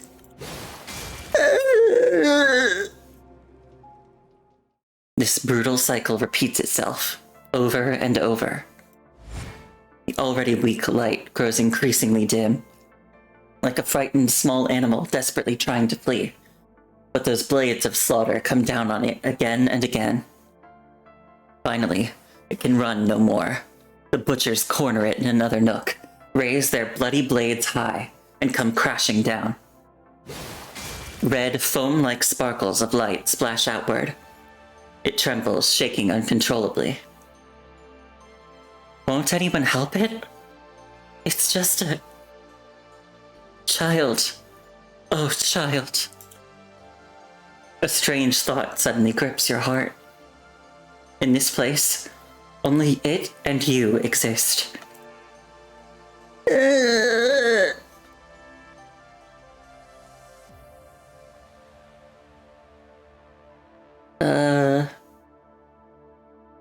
I lunge at the monsters. In the instant the next blade swings toward it, compassion in your heart compels you to step forward. Yet as you reach out, you discover your arms are as soft and delicate as an infant's. Are you truly such a fragile being in this dream? The monsters notice your presence, and their weapons swing toward you, one after another. With your small, powerless body, you can neither escape nor parry. You can only watch helplessly as the sharp blades slice into your flesh. They slice into your chest, into your neck, mangling flesh and blood beyond recognition, chopping and chopping in endless repetition. Your heart and bones are split apart, tendons and flesh stripped away piece by piece, dragging you through excruciating agony. Yet you cannot die immediately. Your body regenerates, only to receive the baptism of blades once more. Should you dodge? If you just step aside, it would be exposed to them again, and you would be saved from this pain. No! Despite being covered in wounds, you persist in standing guard before it. As if sensing your helplessness, it embraces you tightly from behind. Life ebbs from the two of you as wounds appear. Your regeneration can't keep pace with the monster's strikes, and both of you gradually turn transparent. Consciousness grows hazy, numbing even the sensation of pain. Through your blurred vision, you see it turn the tables, sheltering you behind itself. Yet countless blades converge into a massive guillotine, wider than the dream itself, inescapable and hanging high above both your heads. It falls, only to shatter suddenly, an instant before striking your bodies. A pair of hands appears, gently cradling both you and it in its palms. Don't worry, I'll protect you both.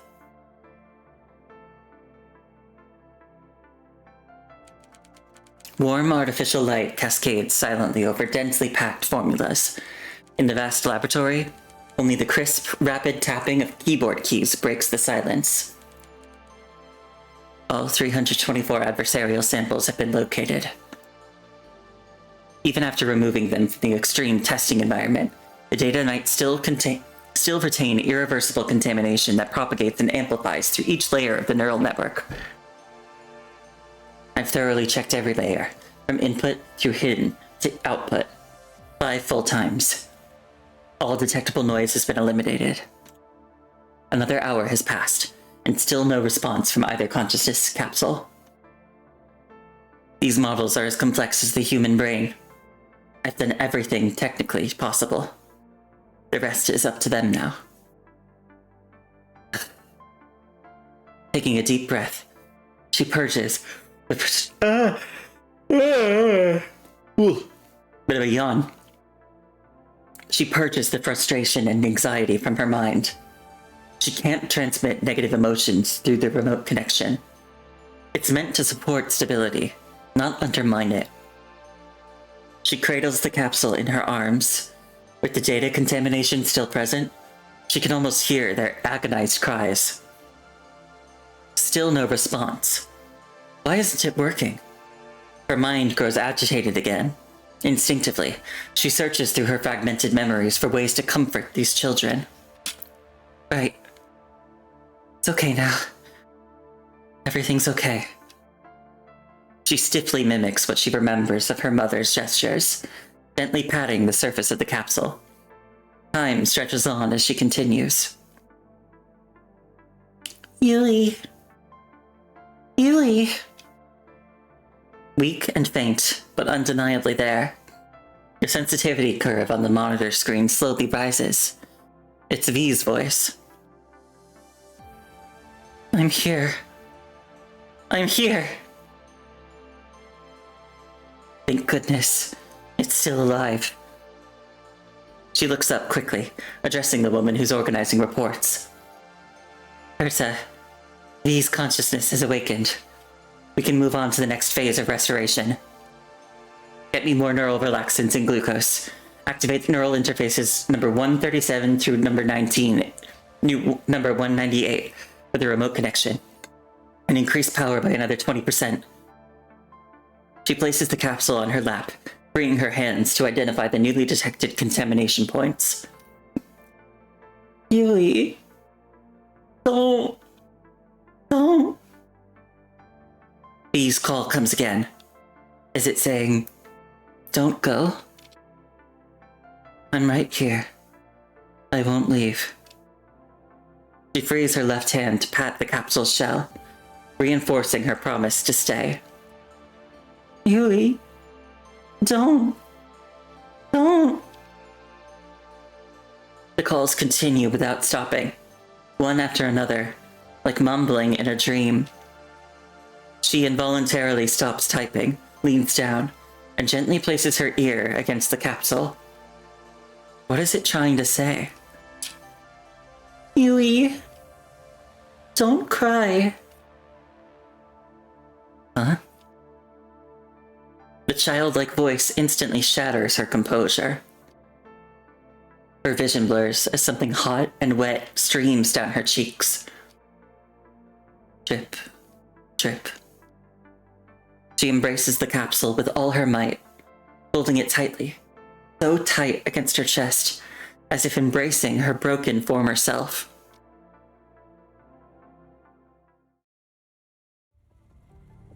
Director, these test subjects have reached their limit. If this continues... Shut up! Shut up! Shut up! Do as I say! You imagine? The computing power expansion was within our grasp. If only that woman hadn't ruined everything. If you all hadn't failed to produce anything worthwhile, would we be suffering under the executive officer's watchful eye like this? But Director, those people volunteered for experiments in exchange for sanctuary in City 141. If they die, wouldn't that... Forget about all that! I'll take full responsibility if anything happens. Just hurry up and collect the samples. Ugh. What a dick. Okay. I'm gonna have more of my drink.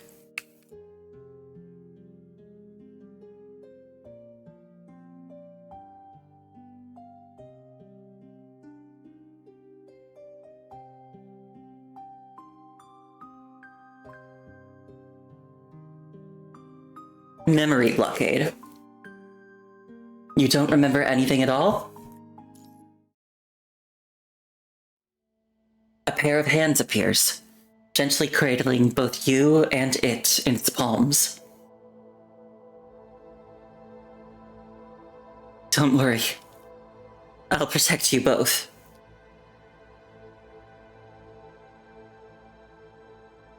A girl's gentle voice echoes from somewhere. It doesn't reach your ears from outside, but resonates from within your heart. A voice filled with both strength and sorrow. It feels like an eternal embrace, as gentle waves flow over you with their warm touch, enveloping the wounds that mark this body.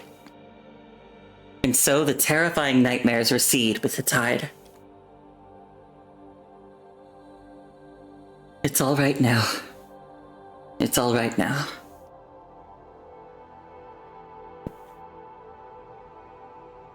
Her voice fades in and out. It gently taps out a rhythm, carrying a familiar melody that brings peaceful tranquility. Is she humming a lullaby? Immersed in this warm ocean, your consciousness gradually fades away.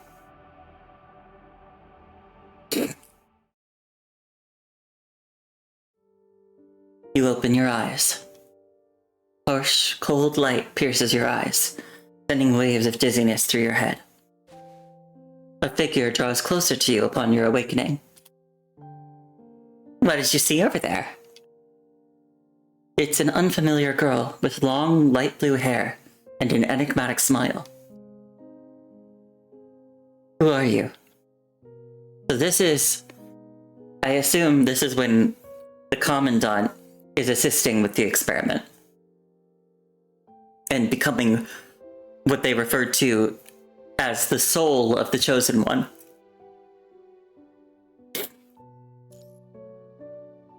Your memories are a complete blur, the surroundings utterly unfamiliar. Who exactly is this person before you, and what did you just experience? What's wrong with you? You look like you don't even remember me.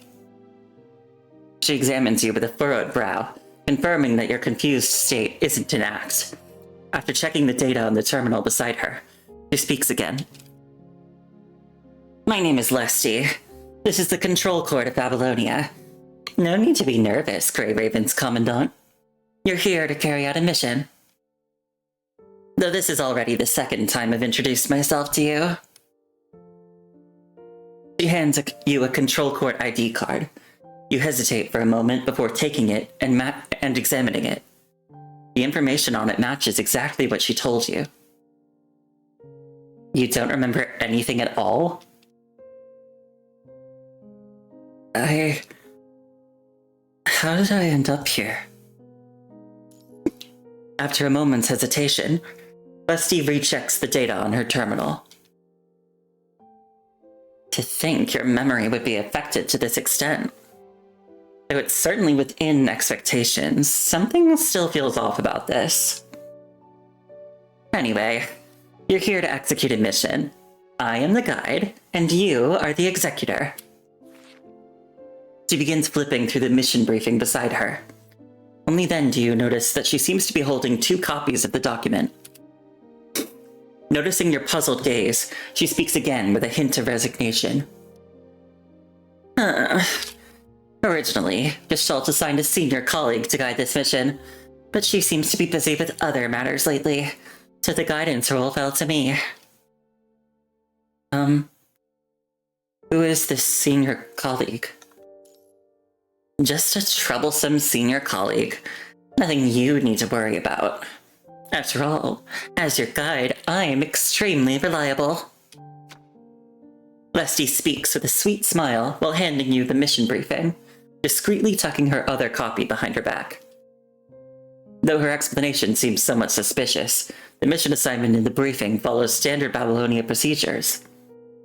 The only problem is that you have virtually no recollection of anything mentioned in it. So, can you tell me what happened? Yes. Lesty's flippant smile fades away. Recently, Gestalt detected signals from a Gestalt subterminal on the surface. This subterminal is cultivating a consciousness internally. If this AI consciousness becomes infected, it could lead to even greater problems. Gestalt selected you as the executor, but during the consciousness transfer process, there seems to have been some unexpected deviation. During this process, you lost some of your memories. It seems that now you've lost not only the memories of executing the mission, but also some from even earlier.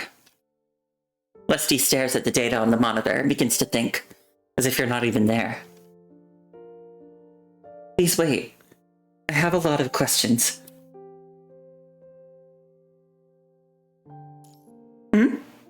What do you want to know? What is a Gestalt subterminal? It's a matrix center, built with technology from Gestalt, but its computing power is a tier lower than that of Flashu and Gestalt itself.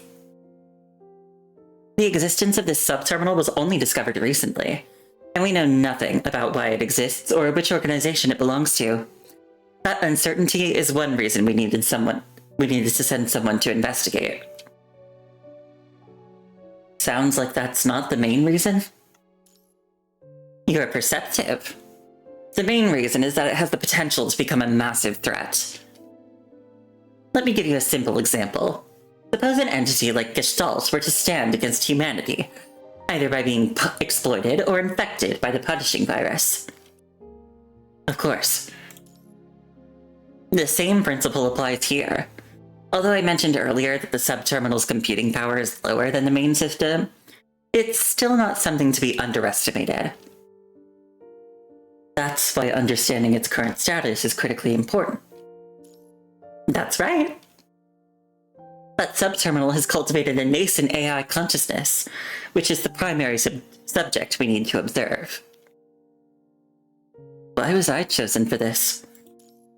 As a matrix center derived from the same source as Gestalt, it's highly likely to have a similar internal environment. And you have experience immersing Gestalt to execute combat operations. That happened recently. To overcome Gestalt's blockade of the engine ignition signals and save Babylonia from crashing into Earth, Grey Raven infiltrated Gestalt using the Spear of FOS. Oh, so this happened sometime after Fake Ascension. But something feels off about this. Even so, the target of this immersion is still an entity we don't fully understand, right? In other words, it's bound to have defenses set up against external intrusions. Actually, before bringing you in for this immersion, we had already failed numerous times. Its intrusion detection and defense systems are extremely sensitive, which is to be expected. After all, Gestalt itself, as the original entity, has multi-layered defense mechanisms against external threats. Anyone with access to such computational resources wouldn't leave it as sitting duck. But if we can make it recognize us as an internal entity, everything changes. No system actively counters what it perceives as part of itself. An internal entity? To put it simply, with the Science Council's assistance, we discovered a consciousness shell inside the subterminal. An empty shell? Leslie furrows her brow, considering how to organize her thoughts for the explanation ahead. Most AI consciousnesses are merely created by humans to solve problems in specific domains. While they possess problem-solving capabilities, they're ultimately just machines executing instructions. They have no personality of their own, no desires, and are incapable of taking any initiative. Up to this point, they can only be classified as machines, tools that follow orders and serve humans, without the ability to host human consciousness. But this entity is different. It's a model generated from human consciousness samples, with high compatibility with humans. Coincidentally, although it was created from humans, it lost all personality due to overfitting. To put it simply, it's an empty shell, missing a soul. Using the Spear of FOS, you connected to that entity, and became the soul filling that empty shell. This way, your immersion wouldn't be interrupted. Actually, it wasn't completely uninterrupted, was it? Yeah. Leslie shakes her head dejectedly. Because even though we entrusted you with the immersion mission and you successfully entered the system, you ended up with virtually no memory of what happened there. You even lost the memory of my mission briefing from before the immersion. Have you figured out why? It's still unclear, but not unexpected. After all, a Matrix facility wouldn't easily accept an external signal. There must be invisible barriers we couldn't detect. I have another question. Why was Gestalt able to make such precise judgments about that empty shell? Even though the first immersion wasn't successful, it already understood the internal situation so well. That's definitely puzzling, but actually, it's not just that. The request to detect the subterminal also came from Gestalt. As for why it suddenly captured the subterminal signal, Gestalt's explanation was that it tracked technology from the same source. I have to admit, this explanation is reasonable enough. But it could even explain why Gestalt understands that empty shell so well, but I can't shake the feeling that there are other factors at play. She ponders for a moment before dejectedly giving up on the thought. Since this involves secret infiltration of an unknown force, and the existence of a Gestalt subterminal would likely cause panic among the many people in Babylonia, this mission has an extremely high level of confidentiality. Commandant of Grey Raven, the few people who know about this, the better. With your recent memory loss, I would have been within my rights to withhold the details of this mission from you entirely. But you still explained it to me. Because I'll need you to continue the immersion process later. If you knew nothing, I'd have to explain everything again next time, and that would be too much trouble. Leslie stretches, letting out a long, exaggerated yawn. Anyway, the situation with that subterminal still needs further observation. I hope this memory loss is just a one-time occurrence. Next time you immerse, hopefully you'll bring back some substantial results.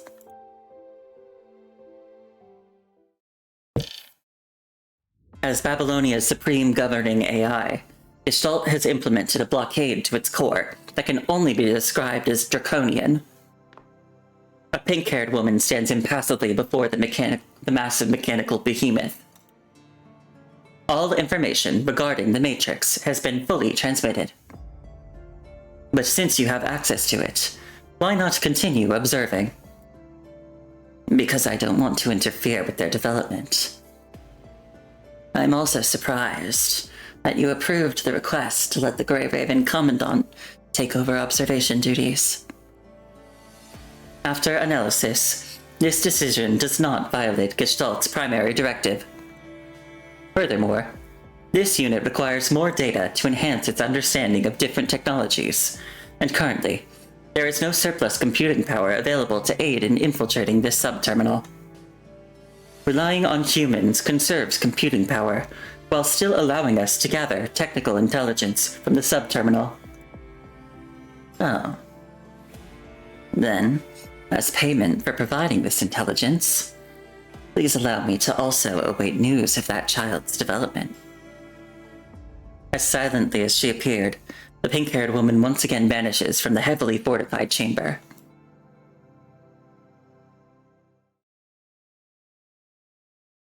Teacher. In the fluorescent chrysanthemum garden of Gestreg, Martha once again encounters the girl in a lab coat. As always, she keeps her gaze lowered, her eyes in the twilight revealing no emotion whatsoever. Whether it is her imagination or not, that once fragile, pallid face seems to have gained a hint of color today. Hearing that respectful form of address, Martha waves her hand dismissively, signaling that the formal greeting isn't necessary. I haven't been a teacher since Herta's class graduated. Gestreg won't be taking any new students. What? Pride paint? Oh, hi, Cycle Weeper. How's it going? I'm having a good time. I hope you are too. We're doing some more PGR story, and this particular section of the story doesn't have any gameplay. So It's just a reading stream, basically.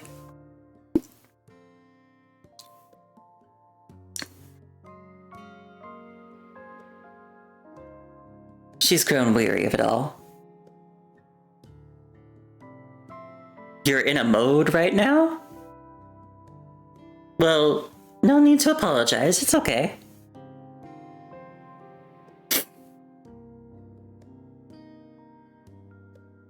I don't know exactly what you mean by being in a mode, but if you're not feeling good or something, I hope you feel better soon. And I hope you can take some time to relax. Weary of the endless cycle, taking in homeless orphans under the guise of education, molding their minds, only to ultimately feed them into the corporate furnace as kindling. After her last encounter with Yui, she applied for retirement with the company. But your teachings remain forever engraved in my heart. Something seems to be troubling her. Best you keep it to yourself. It's not bad. Oh, that's good. Yeah, but you don't have to share if you don't want to. You just can't stop looking?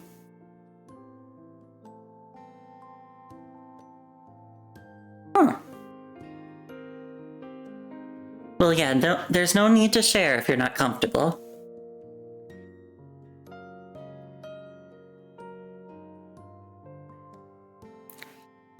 You know, it's just... I don't know. I hope,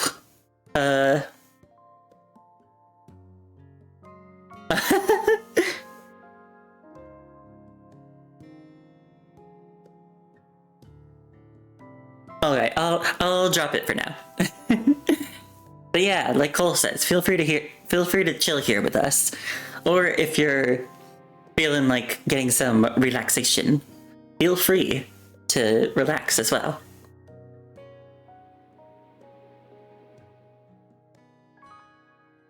Martha immediately notices this, but doesn't respond, instead waiting in silence for Yui to continue. Knowledge and reason are powerful forces that help us conquer fear, dispel ignorance, and guide us forward. I was merely quoting famous sayings from Golden Age scholars. All I did was bring you a few books back then. They proved true. Those teachings helped a frightened girl like me grow into who I am today. Haven't you always done well for yourself? I'm not sure. I think I might have done something foolish. A look of bewilderment flashes through her typically emotionless eyes.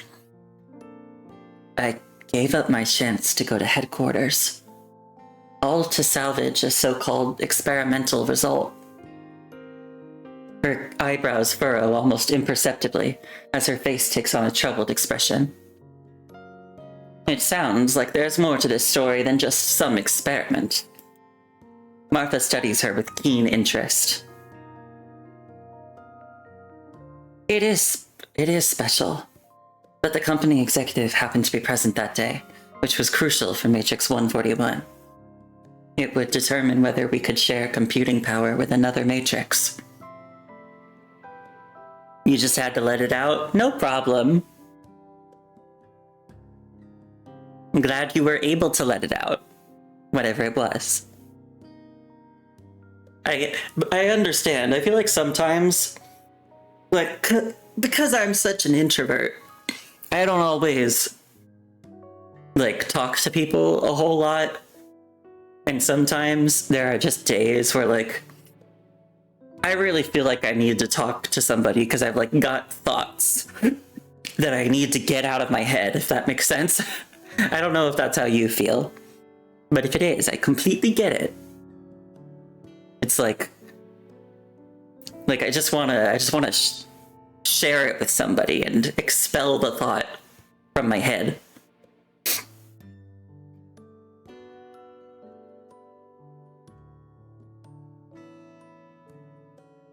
Furthermore, there was no evidence suggesting I had more than a 50% chance of persuading the executive. In reality, it was probably less than 10%. To sacrifice potentially enormous benefits for something almost impossible. Taking all factors into account, I was wrong.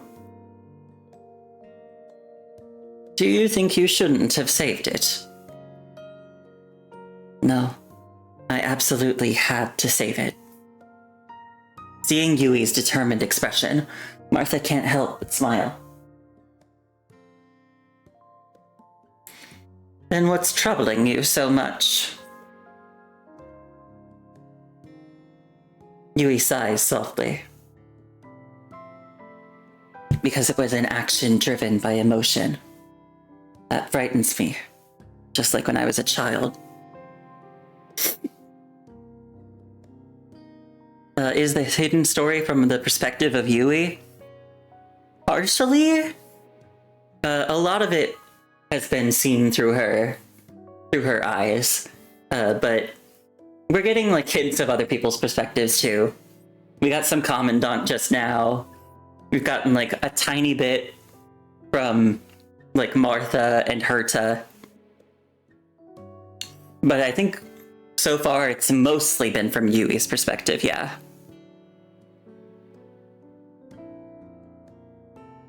I would definitely say that Yui has been the focus character so far.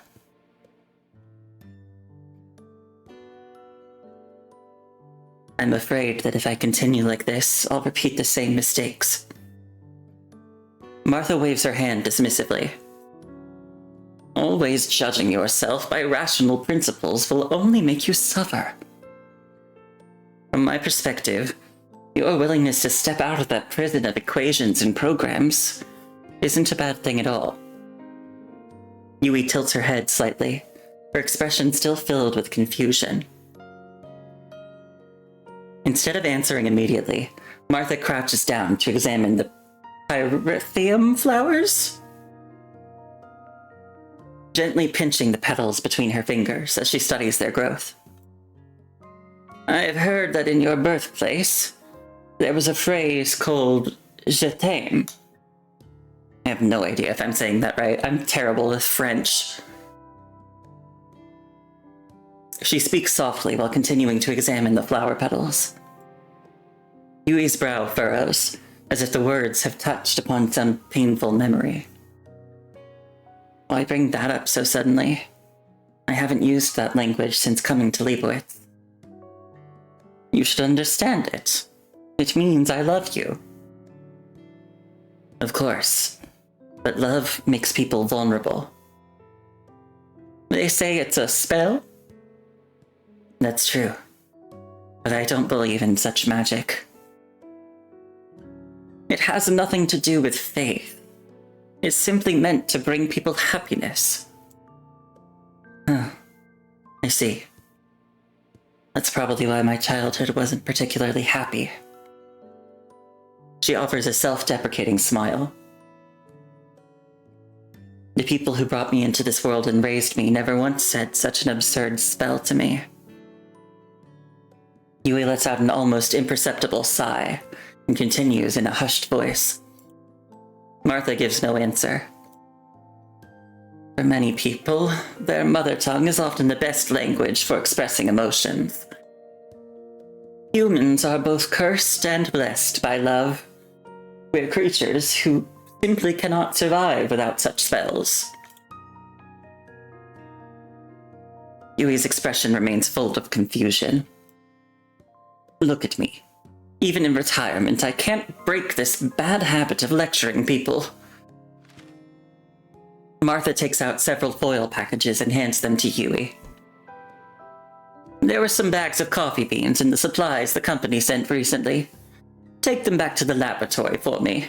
They're too bitter, and I'm not used to the taste. If even you find it unbearable, it must be quite the rare delicacy. I'll consider it a diversion for the days ahead, teacher.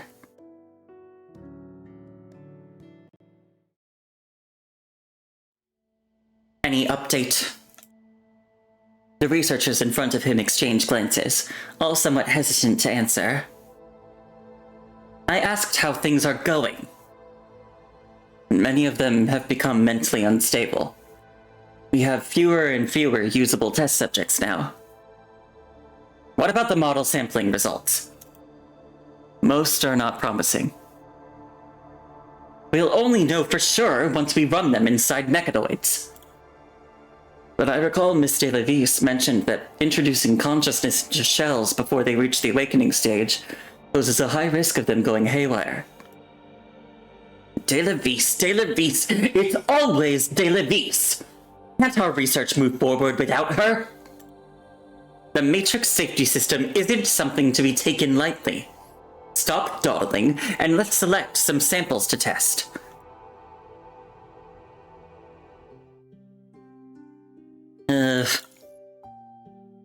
This guy deserves a swift kick in the nuts. Nanomachines! I don't know anything about Metal Gear, but I know about that meme. That is from Metal Gear, right? I'm pretty sure. Erroneous death. As thanks, how about I sing you a lullaby?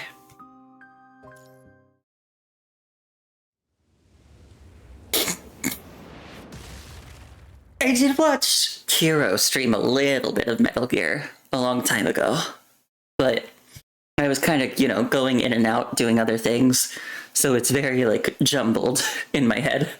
Oh, I saw a little bit of this and a little bit of that, and I can't really put it together.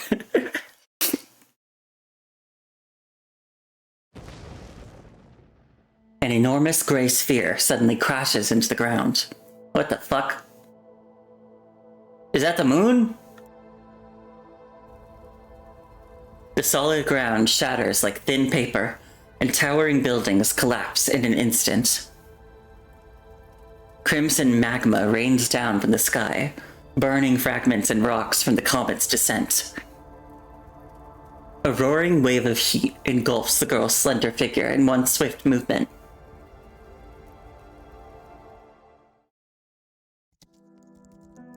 These parameters won't work. The output still shows some deviation. Yeah, Majora's Mask moment. Thankfully, this one doesn't have a creepy face on it, though. In the middle of a street crumbling into ruins, the girl calmly operates a virtual workstation before her, completely at odds with the apocalyptic scene surrounding her. This set isn't right either. The problem isn't here. The computational complexity is too high. Should I prune it now? Ignoring the fireball hurtling toward her, she only furrows her brow while staring at the workstation before her. A red figure darts in front of her, intercepting the fireball in one swift motion. Yui, get out of here! The Chosen One and I have this covered! Boom! Great Leader V and the Chosen One shield the last scientist from a fatal blow. Now, they must embark together on a journey to prevent the destruction of the world. It meticulously imitates sound effects while adding a touching narration to its own heroic feat. Cut it out. Despite her words, she shows no intention of actually stopping it. She continues to tap, tap, tap away at her keyboard as usual, writing lines of code and adjusting its parameters. Then I want Yui to play with me. I'm busy. Flying sparks, billowing smoke, scorching heat waves, the very end of the world. This place is none other than Yui's laboratory. It's been quite some time since she extracted V and the Chosen One from the Matrix core. The stimulations tests left them with severe data contamination, nearly causing both models to collapse. Connected to a brain-computer interface, she anxiously filtered through the data remnants in their memories. Working day and night at her lab bench, she finally managed to pull them back from the brink of destruction. Even though both models are now safe, her iterative pace never slows, not even for a moment. After all, there's no guarantee the company won't take them away again. And so V grows day by day. It slowly regains its vitality, even becoming a bit mischievous, and finds creative ways to attract attention. Miss de la Vis! Ah! Herta, having just pushed open the laboratory door, nearly tumbles backwards onto her behind. You nearly gave me a heart attack. Honestly, V. Blah, blah, blah. Miss De La Vie, you're still letting it manipulate the artificial lighting like this again. And you're not even doing anything about it. This helps it experience environments similar to the real world. It was clearly generated from your consciousness sample, Miss De La Vie, yet its personality doesn't resemble yours in the slightest. It hasn't inherited any of the quiet, rational traits of a scientific researcher, and instead spends all day causing mischief. Or perhaps you were actually like this when you were younger. Herta suddenly asks, her tone teasing. I never had the chance to be mischievous back then. She continues working without stopping. Even a brief memory of what is called childhood is enough to suffocate her. But this child is different.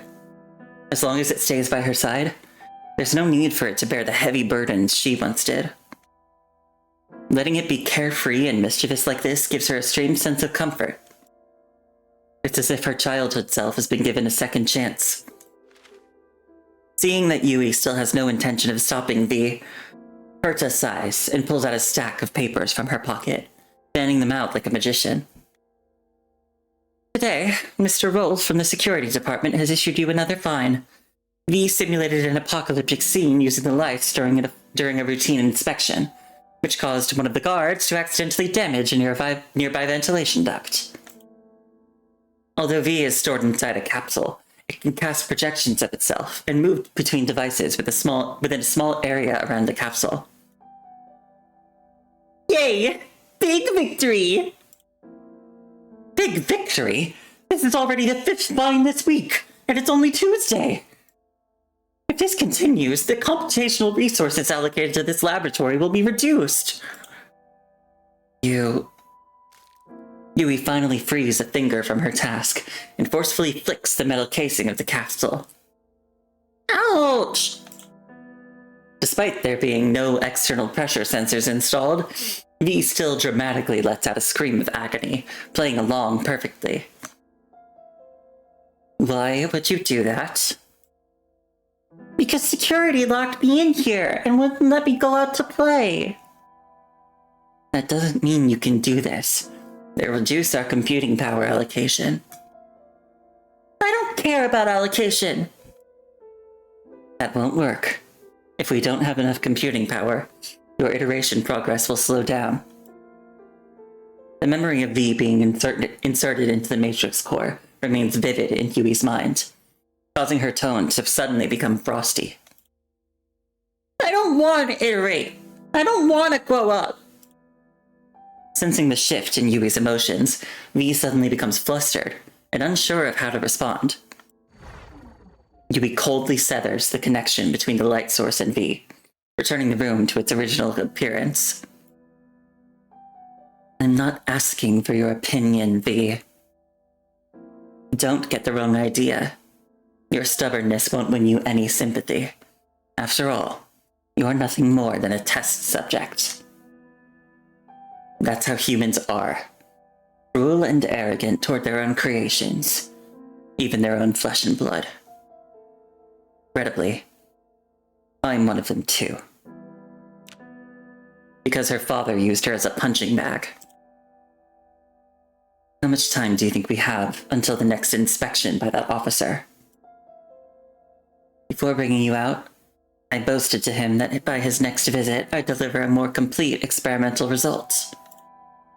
As a reward for this achievement, he'll recommend me for a position at the company headquarters, where I can access the computing power of several linked matrices. Because she was once used by her mother as a ticket to escape.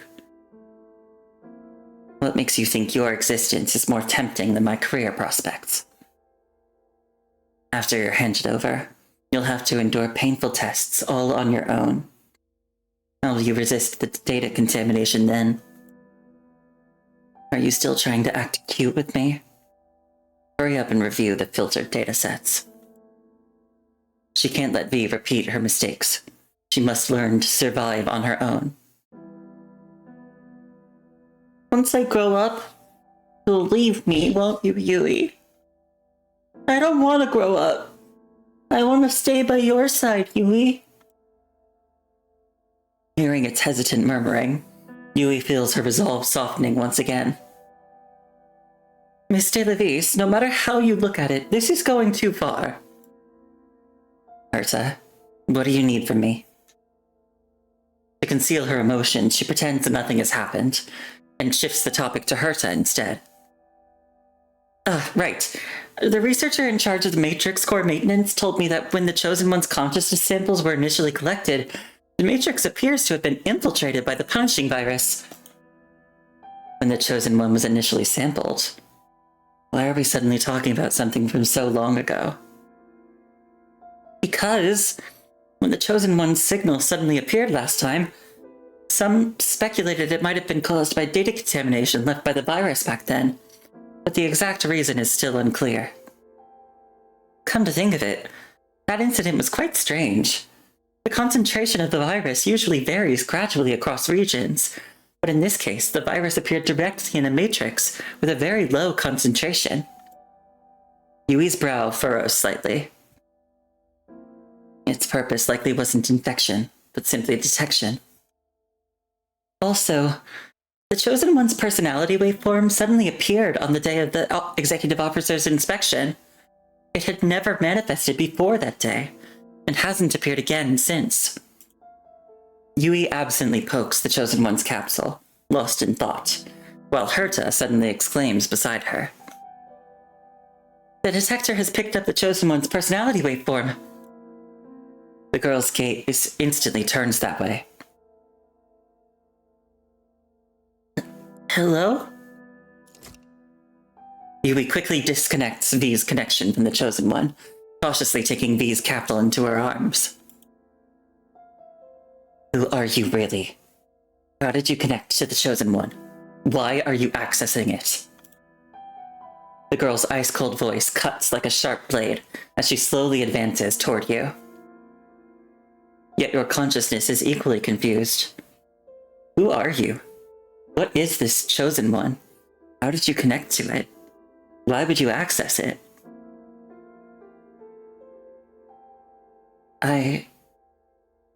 Who am I?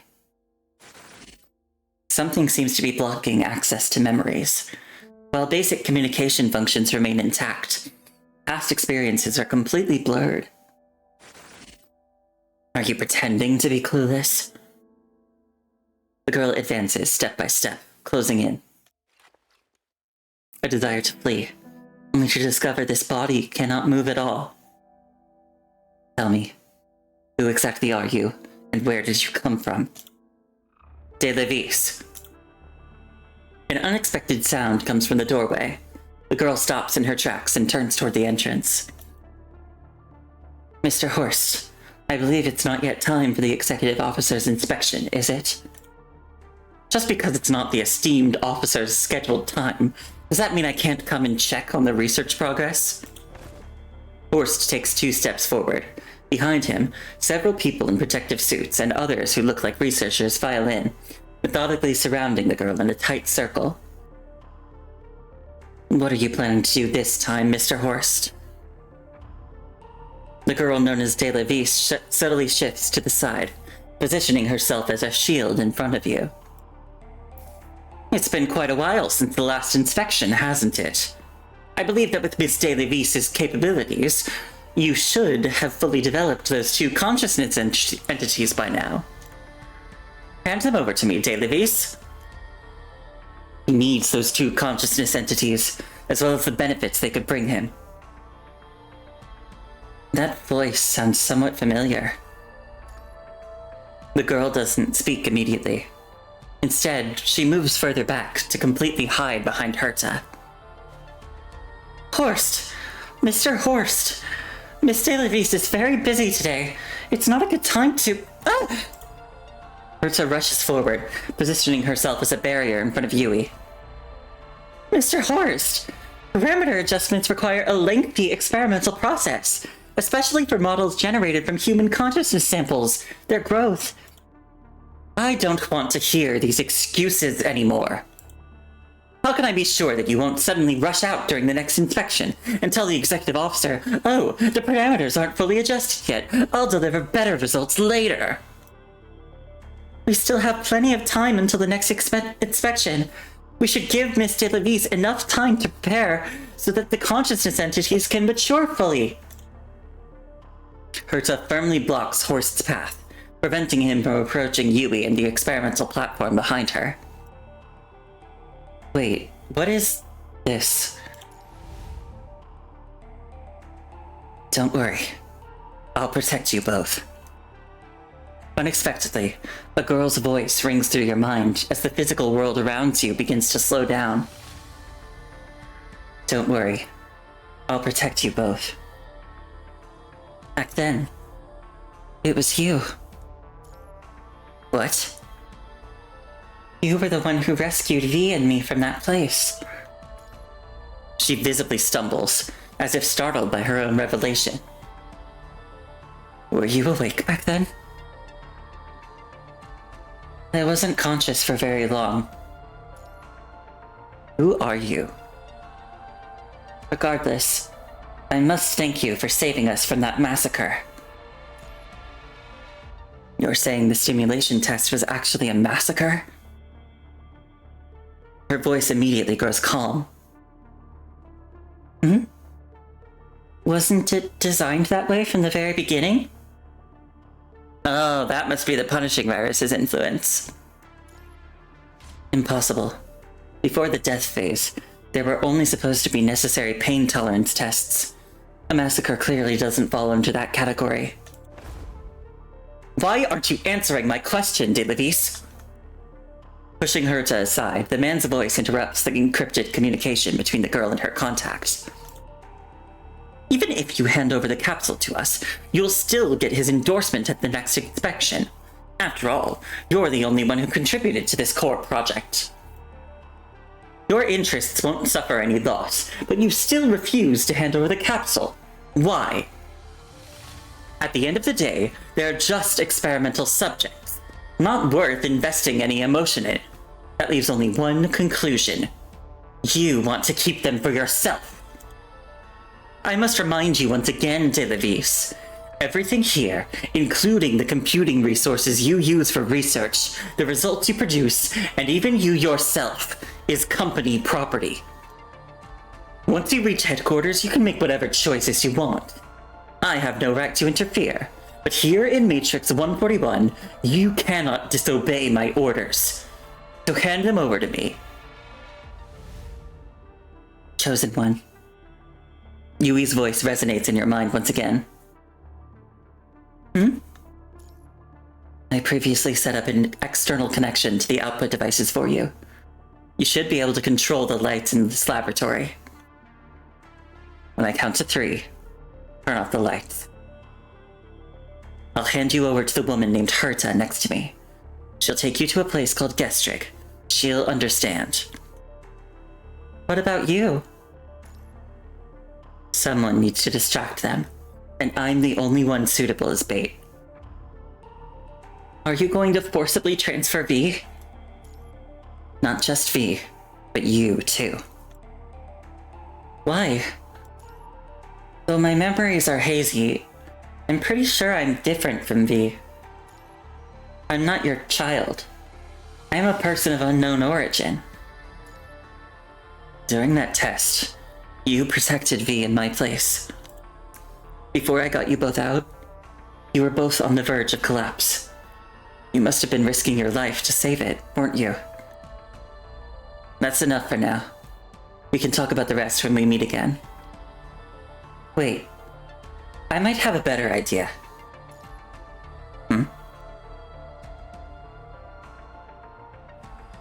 I still remember what happened back then. According to what you just said, this massacre shouldn't have happened. Then, this could serve as evidence of Horst's unauthorized experiments. I'll connect your output device to the display screen right now. All of you, go bring those models over here. The armed personnel close in and step forward once more, but the experimental data is uploaded before they can make their move. The deep blue data screen instantly turns blood red. What is this? This is what Mr. Horst calls simulation testing. It's impossible. Only the final model testing requires experiencing death. But we've never initiated the final testing before.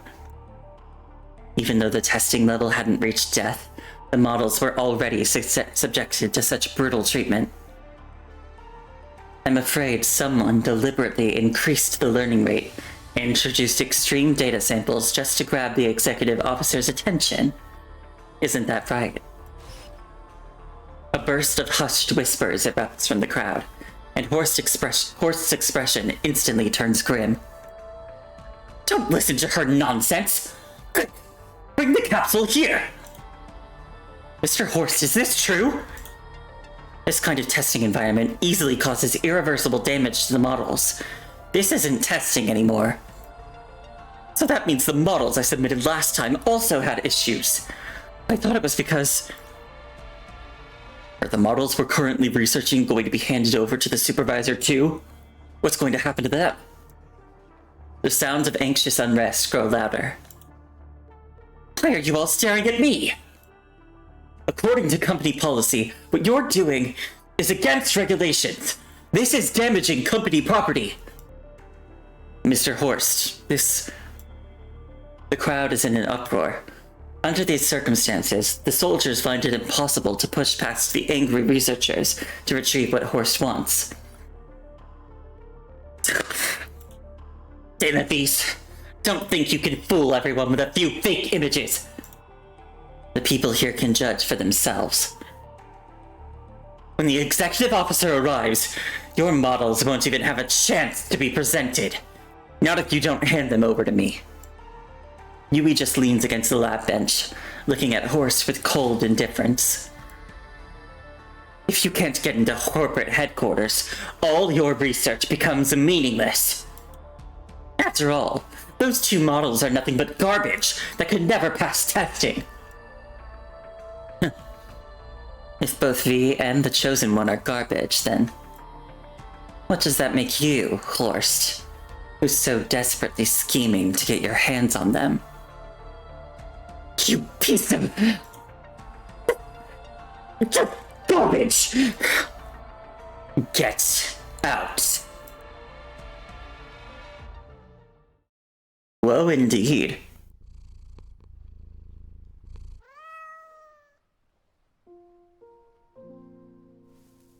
After Horst leaves, Yui gathers all 5 cats to her chest, briskly stroking the furry little creatures, while maintaining a serious expression. Calm down. Been like this for over half an hour now. I'm not angry. She did it again. She's telling these blatantly obvious lies again. Didn't you just successfully protect those 2 children? I just think it's unreasonable. Making judgments from a completely subjective perspective, without data analysis or genuine supporting evidence, is an unsound conclusion. But if it were properly verified data, there's nothing reasonable or unreasonable about it. You all were insulted. It's as simple as that. Huh? Are you listening to me? Of course. Didn't Miss De La Vise just connect your output device to the terminal? She's angry because you and V, the children she has carefully nurtured, were the targets of Horst's criticism. Even if Horst's words were logical and well-founded, she would still be upset. Berta quietly turns toward you, murmuring softly to you and to V.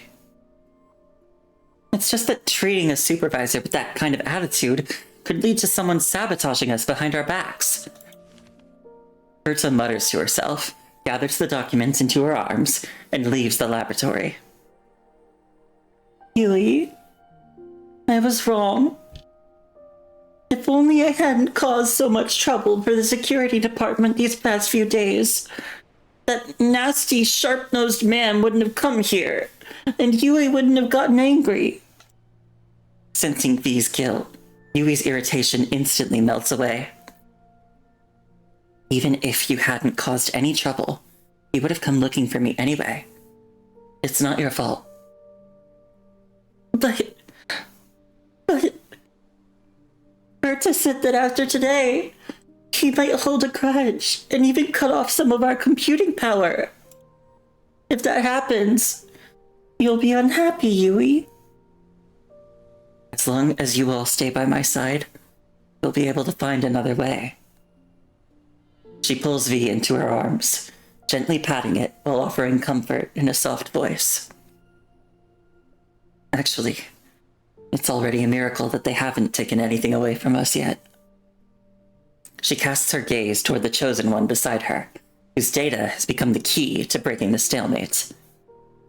Before that, she had asked V about it too. It seems that V was too young back then, and doesn't retain any memories from that time.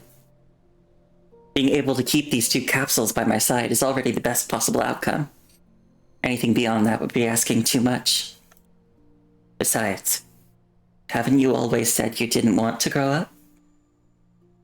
I do now. Because you look a bit fragile, and I want to protect you properly. Hearing that childlike yet determined tone, Yui looks with surprise at the capsule in her arms. You fool. You're being all mushy. So gross. Gross! It seems embarrassed by that affectionate term, darting away in a flash to somewhere else. Chosen One? As V leaves, those dark red eyes turn back toward you. What's wrong? I've already gone through the data inside the Chosen One. Have you reached any conclusions? Your storage module contains almost nothing but memories from the last simulation test. It seems you really don't remember anything. So you don't even know where I came from? Yes, there are no accessible information sources about that. I only know that you don't belong here. We don't possess the technology to link human consciousness into models like yours. You must be an outsider. Since your consciousness was externally linked, that might explain the memory block. The more information transmitted during the linking process, the higher probability of interception. Human memories amount to at least several terabytes. The Matrix wouldn't just sit by and wait for the complete transfer. Is there a simpler way to explain it? Simply put, you couldn't bring your original memories here, and you won't be able to take memories from here when you leave. But you'll still act according to your inherent nature. Is there any way to fix this? I'm even more curious than you are about the forces behind you, but your memory loss is the Matrix doing, and I'm powerless against it. I don't currently have direct administrative access to the Matrix. Then how do I get back? It seems you'll have to wait until whoever is pulling your strings decides to reel you back in. She seems to take some pleasure in your predicament, a mischievous glint flashing across her eyes. You just smiled, didn't you? I didn't. She composes herself again. Since you're here, you might as well make the best of it. Rest assured, I won't turn you away when you come to visit. Yui tilts her head slightly, speaking in a half-joking tone.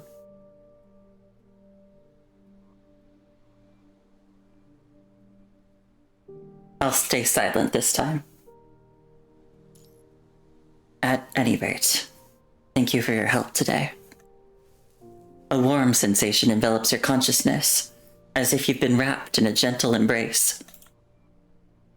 If I hadn't done it, I would have been in trouble too, right? But you helped us, and that's what matters in the end. Last time, you fell asleep here before returning to that place. As thanks, how about I sing you a lullaby? Perhaps, once you drift off to sleep, You'll be able to leave without any conscious effort.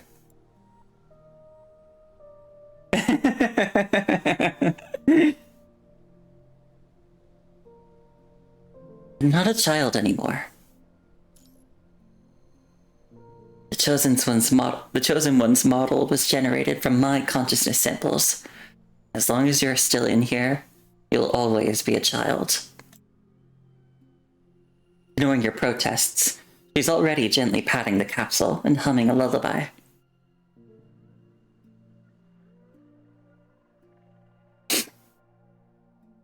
I didn't pick it, but I liked the option to be like, perfect, because I'm still a child.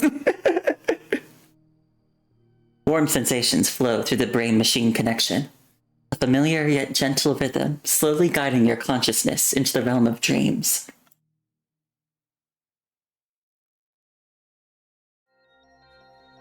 Hey, what did you see over there this time? Who are you? What? The girl's eyes widen in disbelief. After carefully studying your expression, she sighs with a hint of exasperation. My name is Lesty, and this is already the third time I've introduced myself to you.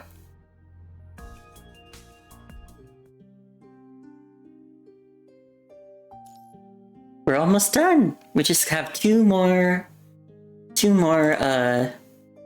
sections to get through. Her rebirth. When those eyes open one day, what kind of thoughts will it have? I'm getting a bit hungry, so I'm kind of excited to end. I did not have much for dinner tonight, and if I'm being honest, it's because I just simply am not a huge fan of the dinner that my mom and dad cooked tonight, so I just didn't eat a lot of it. Now I'm hungry. I gotta eat something else. If we have cheese, I might make myself a sandwich. If not, maybe I'll have a Pop-Tart or something. And I'll probably have some crackers too. Just for more food.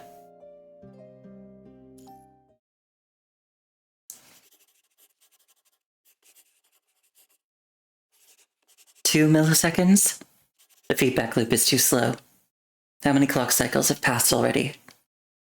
The neural interface compatibility is still only 31.2%. At this rate, I won't be able to accommodate everything. Is this as large as the power module can get? Maybe we should link additional power modules and have V learn power allocation on her own. Otherwise, at this rate, it will run out of energy quickly.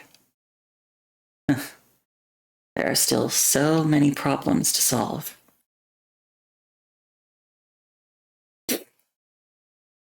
The young woman stops writing and gazes absent-mindedly at the laboratory table before her. Another version of herself? No. It seems to be some kind of different existence altogether. It has the same black and white hair as hers, but that small face reveals subtle hints of mischief and cunning. When those eyes open one day, what kind of thoughts will it have? This world is far from beautiful, just like Yui's childhood, which was torn apart.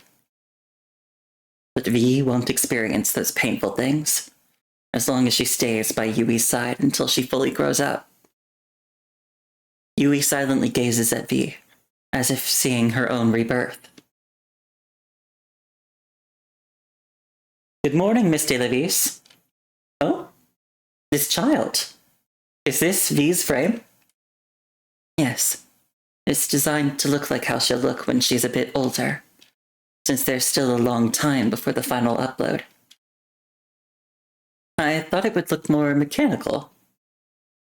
She's still too young. We'll need to wait until she's closer to awakening before we can tailor her appearance to better fit her consciousness. But what's wrong?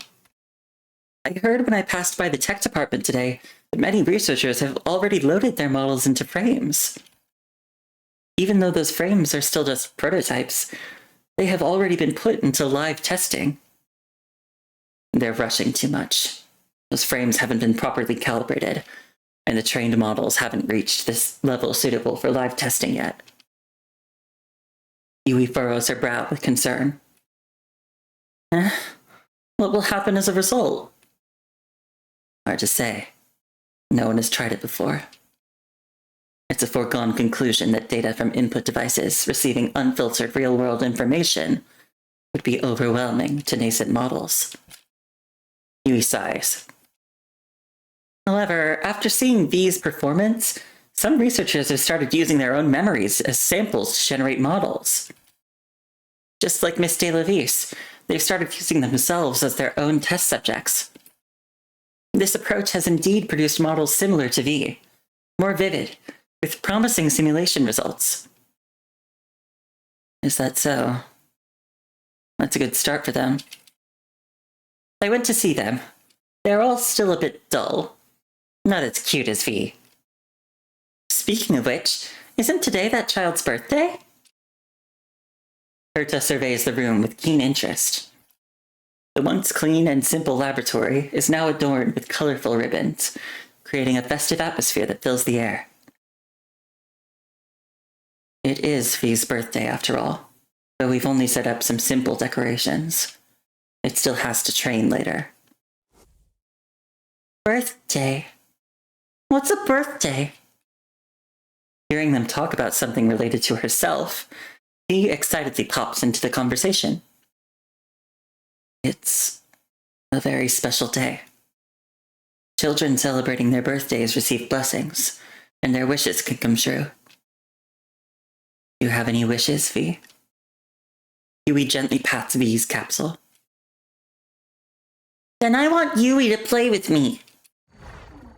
Excitedly, she projects an amusement park scene throughout the room.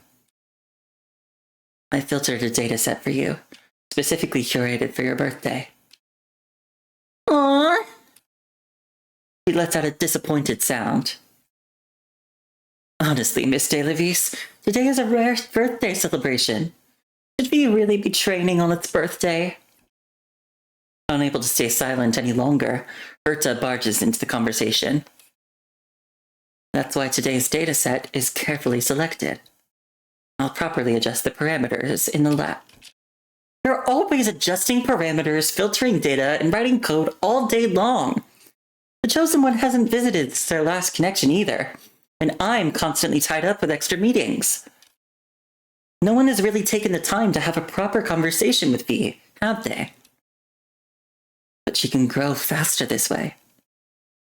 Listen, Miss De La Vis. Herta's voice begins to rise. Have you ever thought about why V played that prank on the security department last time, making their lights look like the apocalypse was happening? I don't know what you're thinking, but you've said it yourself. V is still too young, and you know how kids get scared of being alone.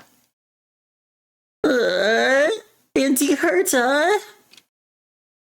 Call me Big Sister, you little squirt. Anyway, spend more time with V on its birthday, Miss De La Vis. You're the one who said we should grant wishes for children on their birthdays. I understand. Yay! But the scenario is just something V simulated, right? We can't actually play for real in here, can we? That's true. Its mood drops again, leaving it downcast. I remember there's a multimedia store in City 141. They might have some virtual reality equipment there. I read a book once that mentioned a period when these products were quite popular. If you and V could connect to a virtual reality device together, you could play with V properly, couldn't you? Tell me the location of that store, Herta. She agrees without a moment's hesitation. I already sent the coordinates to your terminal. I have one more wish, Yui. Yes, I'm listening. I want a name. A proper name. Yes, you've grown up. It's about time. Since when do you wait until a child is grown up to give them a proper name? Miss De La Vis, you really are... All right. I'll think about it on the way. She hastily exits the Matrix, eager to escape the conversation.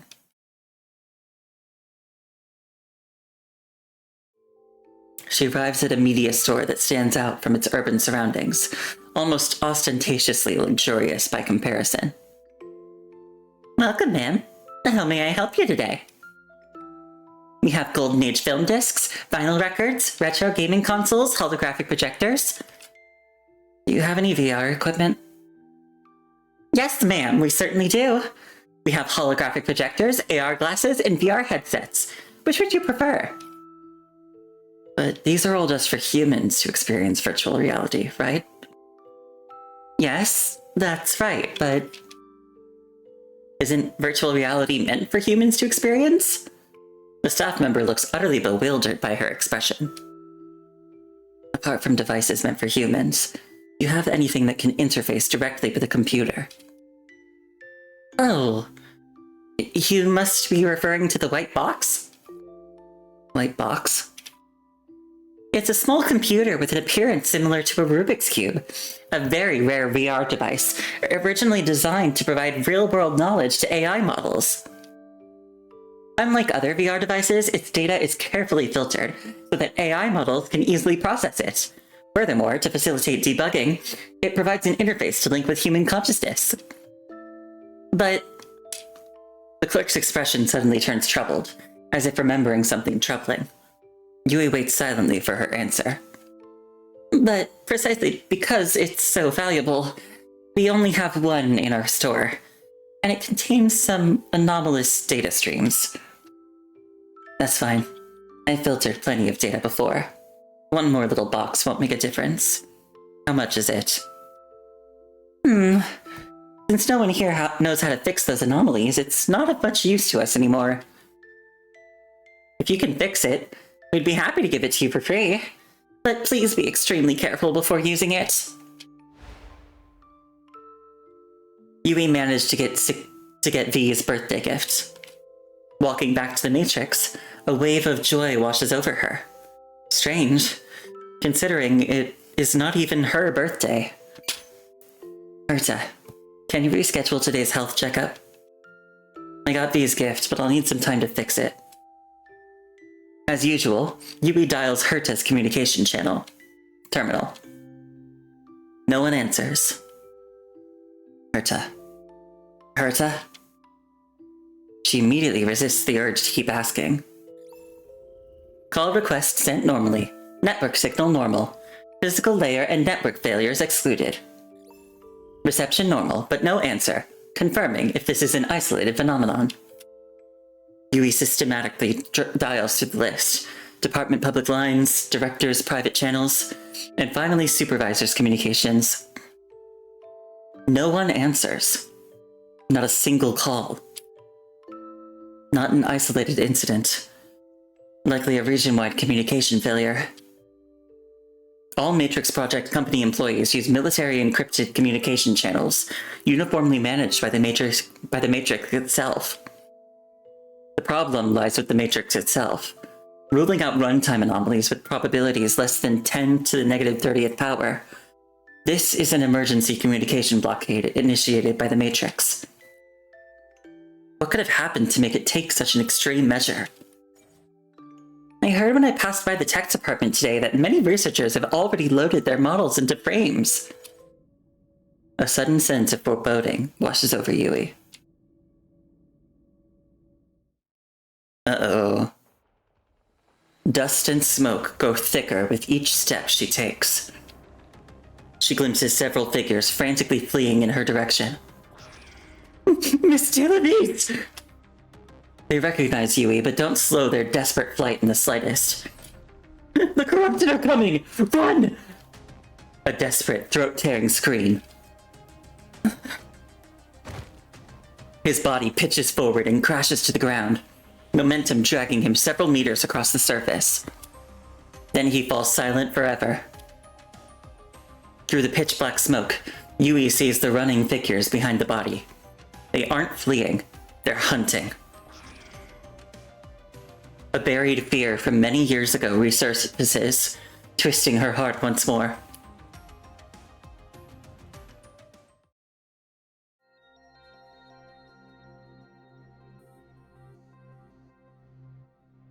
that assignment again? Time is tight, so I'll be brief. It's the same mission as the previous 2 times. You just need to use the Spear of FOS to dive into the Gestalt subterminal and monitor the newborn model. The previous 2 attempts didn't yield any useful intelligence. Why continue with these immersions? This time is different. We confirmed that the subterminal has been invaded by the virus. If it also infects that newborn model... She doesn't continue. Gestalt has still assigned you to execute the mission. I'm just here to calibrate the Spear of FOS system. Lesty takes a deep breath and speaks with a grave expression. This immersion will be extremely dangerous. Your mind beacon could be exposed to the punishing virus. Could be. It's not certain. The subterminal has its own fireball, but you won't have much time. You need to rescue that newborn model before the subterminal gets infected, or eliminate it. Although Gestalt was still assigned you to this mission, it's not mandatory considering your personal safety. Whether or not to immerse is up to you. Should I immerse or not? Compared to the last time when a malfunction in Gestalt caused an engine shutdown, the threat Lesty describes now seems relatively distant. Even if it truly becomes infected, it won't immediately affect Babylonia. Gestalt's immersion request is made from humanity's perspective, so accepting this mission would undoubtedly benefit humankind. But beyond that, there seems to be a more direct emotion driving you to accept it. Something seems to be waiting for you there. Despite your hazy memories, this intuition continues to linger in your mind. I accept. Lesty answers with actions rather than words. She swiftly types a command on a virtual keyboard, then pushes herself into the frame behind her. The frame door closes, and a digitized world gradually unfolds before you.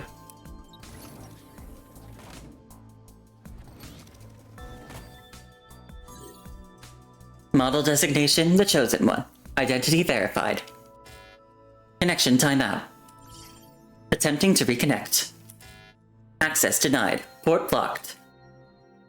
What's happening? The punishing virus triggered the subterminal firewall. It's now an emergency lockdown, just like Gestalt was before. What do we do now? Lesty rapidly inputs several command strings again. Access denied. Port blocked. Let's give up. It's not Gestalt. Since we're external to it, we can hardly interfere with its firewall directly. She lets out a long sigh and reaches for the frame, about to open the door. Wait. What's wrong? What if someone could unlock it from the inside? But the chances of that are far too slim. When Gestalt had problems before, nobody gave up. So I believe it's not the same situation. Gestalt was being interfered with by Huashu back then, not infected by the virus. But then again, Lesty stretches where she stands. It'll be quite a while before I need to meet with my senior, so I might as well keep you company while we wait. Thank you, Lesty.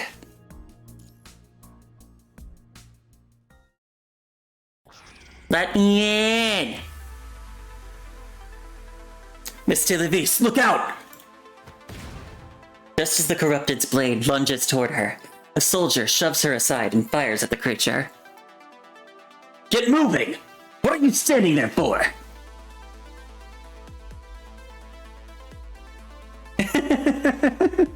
Bestie does rhyme with Lesty. Thank you, Bestie. Oh my god, thank you, Bestie.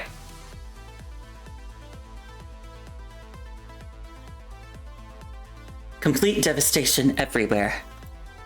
Streets shrouded in thick smoke, with rubble, twisted metal rods, and human bodies strewn haphazardly across the ground. The colleague who had shouted so loudly moments ago is among them now, as silent as all the smoke-stained rubble is around him, as if he had never been alive at all. few glory hounds prematurely loaded the models into mechanoid frames, causing them to go haywire and tear apart the core of the central purification filter. The punishing virus seized the opportunity to invade. The supervisor saunters over, surrounded by a group of soldiers. He occasionally dusts off his suit and adjusts his tie. I suppose everyone inside is done for by now. The security team escorted me out, but half of them didn't make it all the way. He speaks casually, as if discussing something completely trivial. What about V? What about the Chosen One? What about Herta? I know what you're worried about. You're concerned about those two models of yours.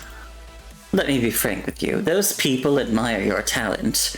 Even without those two models, they still want you to work for them at headquarters. Stop looking so devastated. You're still young, but a long road ahead of you. You'll have plenty of chances to create something even more valuable in the future. She spots the shadows of corrupted swarm stirring in the dust cloud not far away. Her heart pounds frantically, an uncontrollable terror taking over. The wounds they left behind send sharp pain shooting through her lower leg. Blurred flesh and crawling bodies. Suddenly, she's transported back to that day many years ago. The sunlit exit was within reach, but in the final moment before escape, a sharp claw violently seized her ankle.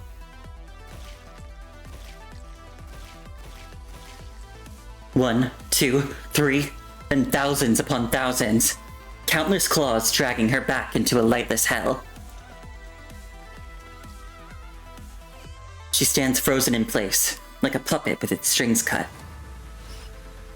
Snap out of it and get in the vehicle! Those corrupted will be here any moment! A harsh screeching sound interrupts her thoughts as a massive black armored vehicle pulls up beside the group. The door swings open, revealing a passenger compartment bristling with weapons that radiate a powerful sense of security. If she gets on board, can she truly survive and escape her nightmares? Or no, she can truly survive and escape her nightmares. What about V? What about the Chosen One? What about Herta? What will happen to all of them? The other executives are waiting for you at headquarters. They've already assigned you a new laboratory with new cats and a dedicated flower garden for your horticultural research. What are the survival odds now? 10%? Even less? Looking at these devastated ruins, perhaps it's time to accept reality. Despair. Overwhelming despair. But those are merely unnecessary emotions. Thinking rationally, tomorrow she'll meet new colleagues at headquarters, develop new models, and have access to more computing power in a far more comfortable environment. What about V? What about V? An increasingly distant cry.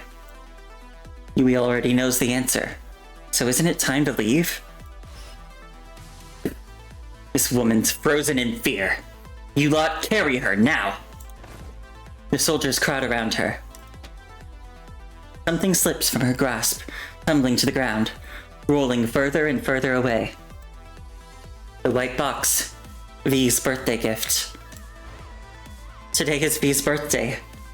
V is waiting for her to deliver the gift, waiting to play with her. I have to go back. I have to go back. Huh? She shoves past the soldier blocking her way and stumbles forward to snatch the white box from the ground. She charges back in a frenzy. She dodges the Roman corrupted and sprints through a narrow corridor. The shrieks of the corrupted, the wailing of crowds, everything. It's exactly like the past. Why did I escape all those years ago? Only to return now. Back to this inferno of utter devastation. How foolish you are, Yui. Has all that research and knowledge taught you nothing? Humans can only move forward by discarding what is unnecessary. That's the smart choice. Someday you'll face the same situation I did, and then you'll surely understand me. I'm sorry, Mom, but I don't. I never learned how to be smart. Some things should never be abandoned. Yeah! Play! Jetavi, I love you, my child, and I hope you are born from love.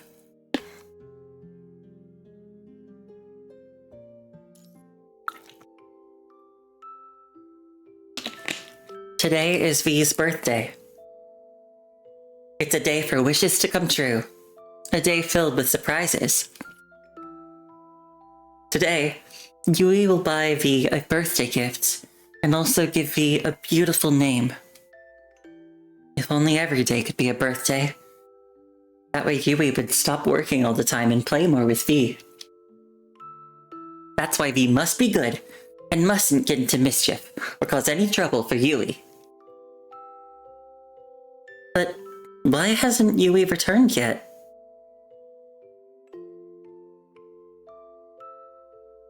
Unable to wait any longer, he sneaks out of the laboratory. The hallway stretches out, completely empty. Not a single person in sight. So boring.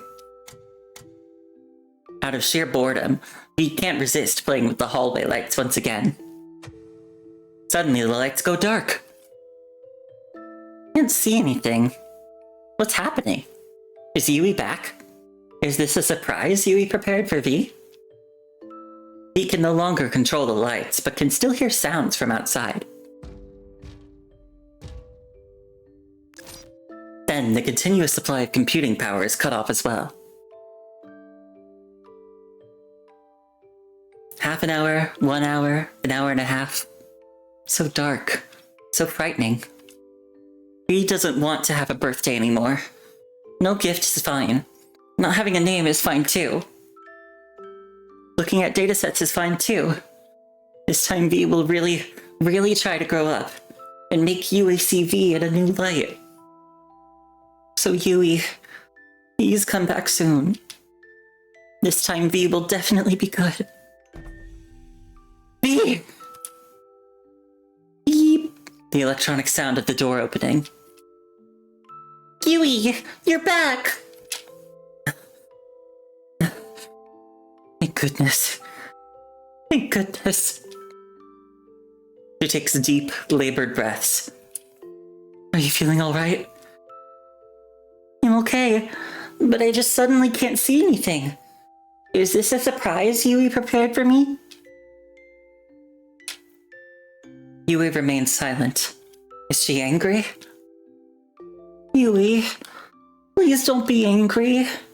I shouldn't have turned off the hallway lights. I won't ever cause trouble again. Yes, it's a surprise for you. Unexpectedly, Yui's gentle laughter fills the air. Usually she would get angry. It must be because of my birthday. Yay! I found a white box at the media store that will let humans play with you. Huh? Her voice sounds hoarse. Is Yui sick? I feel Yui lifting me up into her arms. Yui? Where are we going? We're going on a little trip. Far away.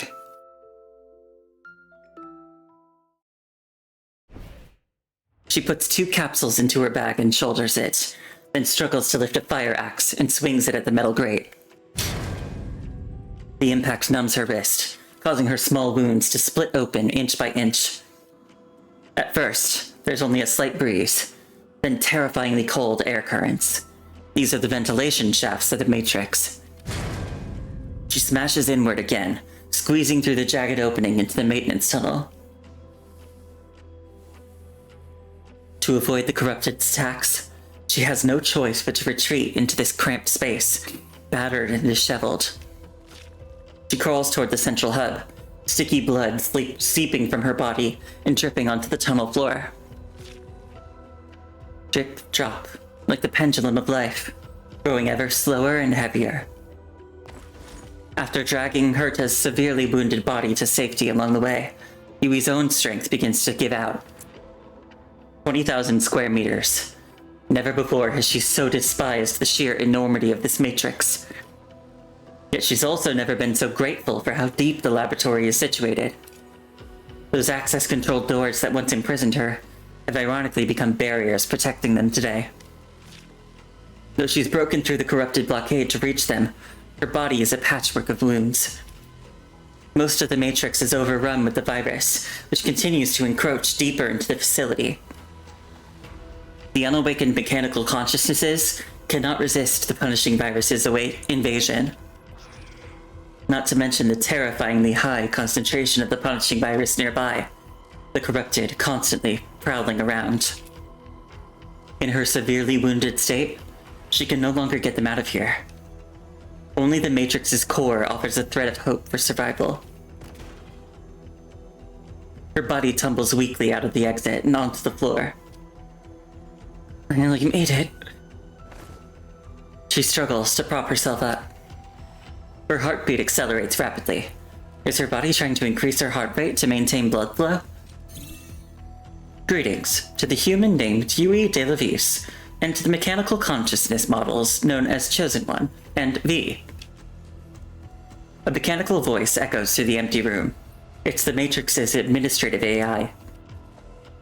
She silently disables V audio reception module before beginning her conversation with the Matrix. I want to ask you to protect V. Target deemed unachievable. The punishing infection spreads from the outside in. This system can only slow the invasion rate through containment protocols, but cannot prevent the core's inevitable fall. Even with punishing specialized firewalls activated and all physical channels sealed, approximately 18 hours remain before total infection. Is it possible for you to assume training functions, allowing V to awaken prematurely and develop a resistance to the punishing virus? Parameters updated. Recalculating probability. Probability approximately 0.00%. Give me precision to 5 decimal places. 0.00033%. Tell me the solution. This system has a simulation protocol to accelerate model training, codenamed Derivation. Described in visual scenario language, the training consists of an endlessly repeating apocalypse. Within it, the mechanical consciousness continually evolves. Inside an apocalypse. To force the model's growth, a harsh training environment is necessary. Simulated scenarios include, but are not limited to, world collapse and red tide invasions. Experiencing high-frequency apocalyptic cycles may cause significant data contamination in the model. Please consider this risk carefully. Consider having a human consciousness accompany the training process. Parameters updated. Recalculating probability. Probability increased to 0.31058%. Entity known as Yui de la Vis. Do you require a neural interface connection to train alongside the V? No. I'm afraid I'm already out of time.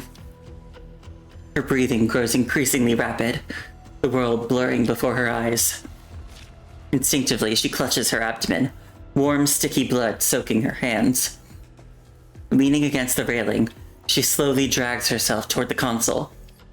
Her heavy fingertips tremble uncontrollably.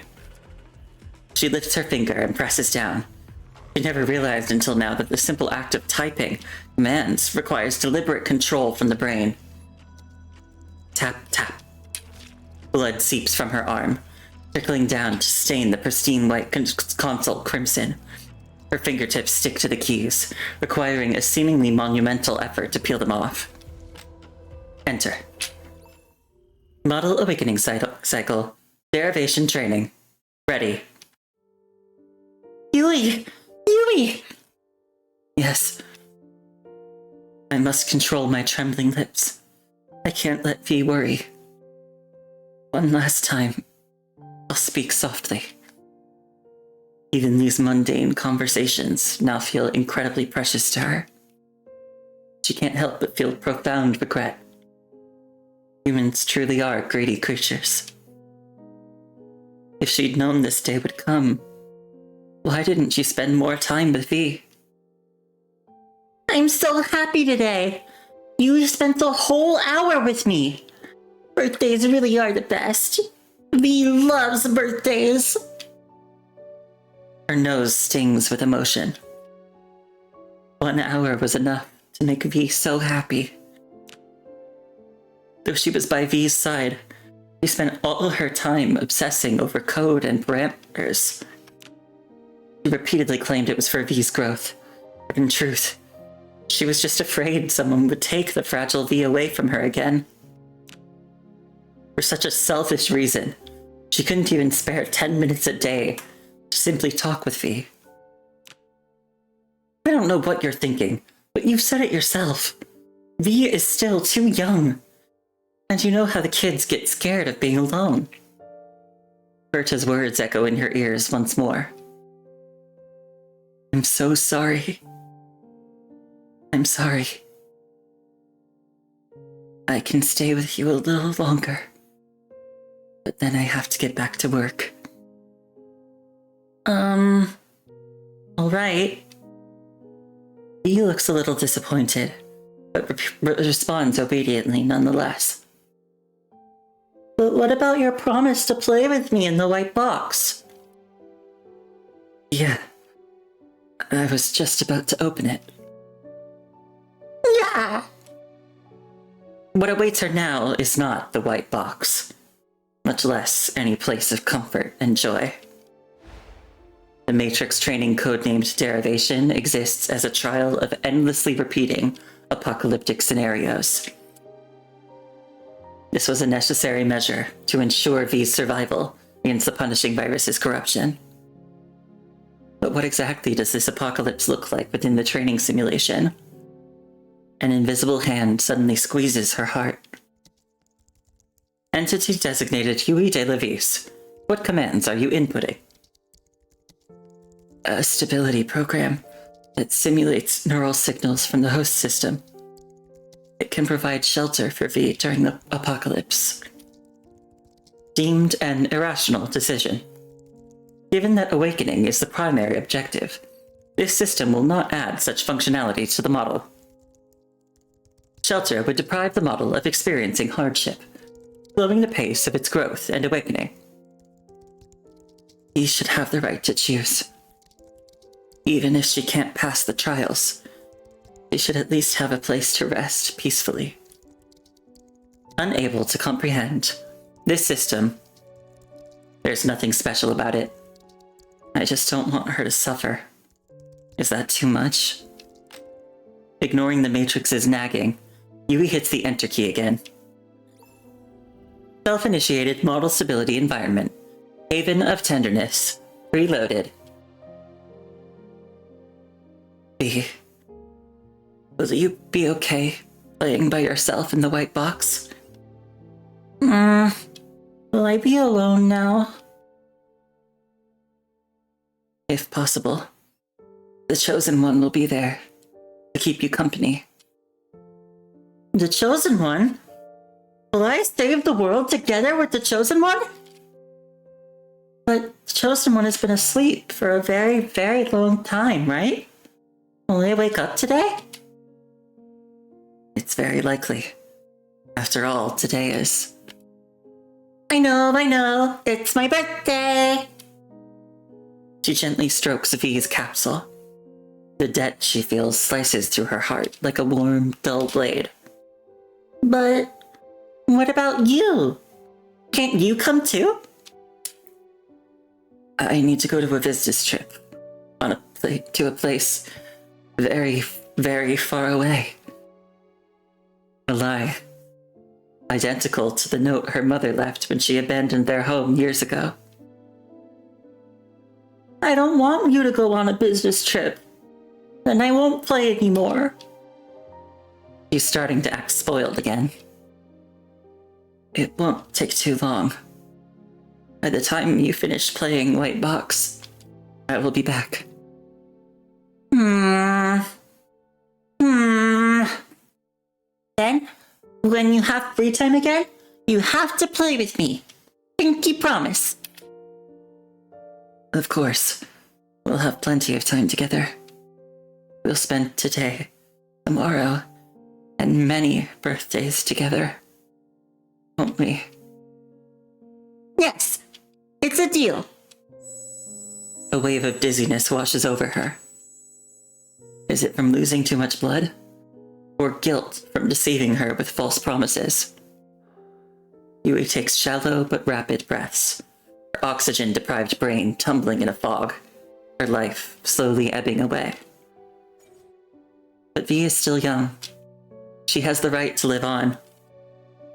With just one more person to keep her company, those chances would increase significantly.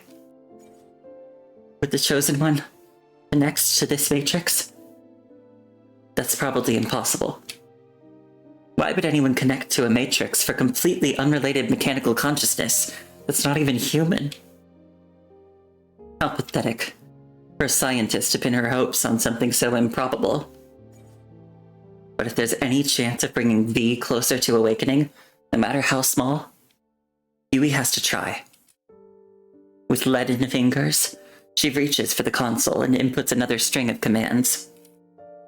Opening a connection port for the Chosen One within the completely sealed firewall. Port opened. What would normally be a simple command now feels like it's drained half of her remaining lifespan, causing her to collapse to the floor in complete exhaustion. Her consciousness drifts, and scenes from the past easily materialize before her eyes. V, do you know? Facing the capsule, she opens up her heart.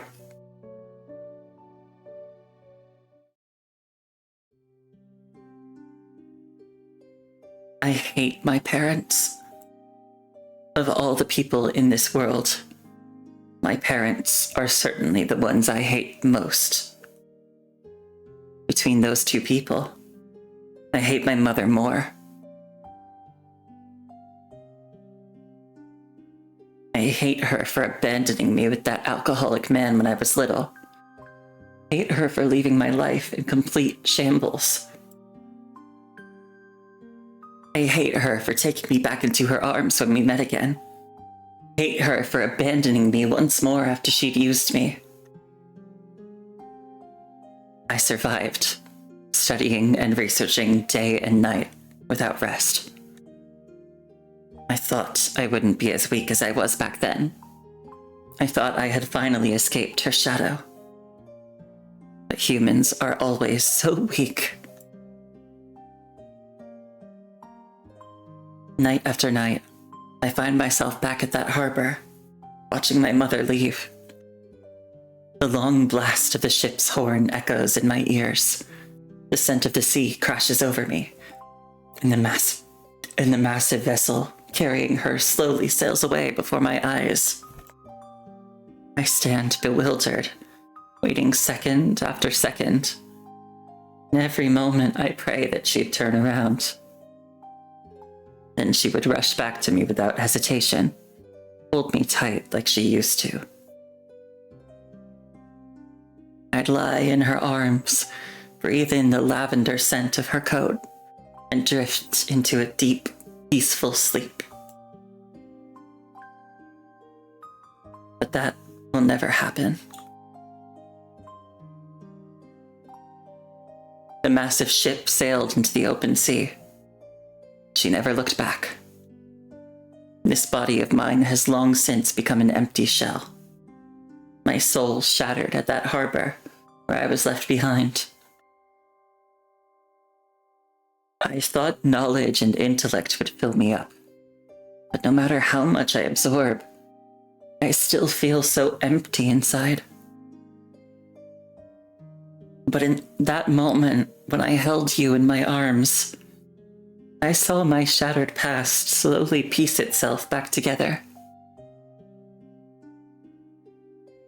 V, you are an experimental product A research outcome. Mechanical consciousness generated from my template. You're so strange. You don't follow orders. You're mischievous and naughty, and you cause me trouble all day long. But you're so cute. Even though you're just a mechanical consciousness, you're warmer than anything I've ever known. My teacher was right after all. Humans are both cursed and blessed by love. We're creatures who simply cannot survive without it. It's the magic that keeps us alive. I will never be loved or hugged by her again. But I can still embrace you, V. You were the best thing to ever happen to me. If only I could. Oh, I wish I could continue this journey with you. I haven't properly heard you speak. Haven't properly played with you. Haven't grown up with you. Haven't had the chance to see what you look like in the real world. I haven't properly celebrated your birthday with you. Haven't properly given you a gift. And I haven't even properly given you a name. I hold you in my arms, and yet I will leave you behind. In the end, I'm just as irresponsible as that woman I called mother. Even so, I selfishly want you to live on. I've never believed in gods, because their love is fickle. But I'm so greedy. I have no faith, but I want the heavens to show pity on me. Please, I beg you, hear this final wish of a piteous disciple. If possible, please let someone gentler than me, take my place beside V, to accompany V as she grows. Je t'aime, V. I love you, my child, and I hope you are born from love. She places 2 capsules into the matrix. Her body grows weary, eyelids slowly closing.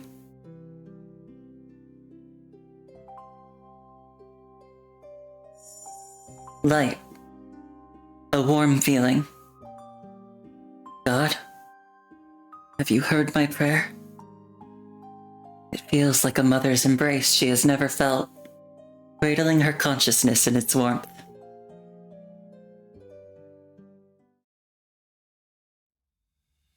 The world is ending. How many times has this happened since she first formed memories? Rocks crash down suddenly from the domed ceiling as the ground beneath gives way in an instant. She can tap into her own computing power to rewrite the main system from within. But what difference would that make? The world would briefly return to normal, only to march toward extinction once more as the pendulum swung back. The cycle would just repeat itself.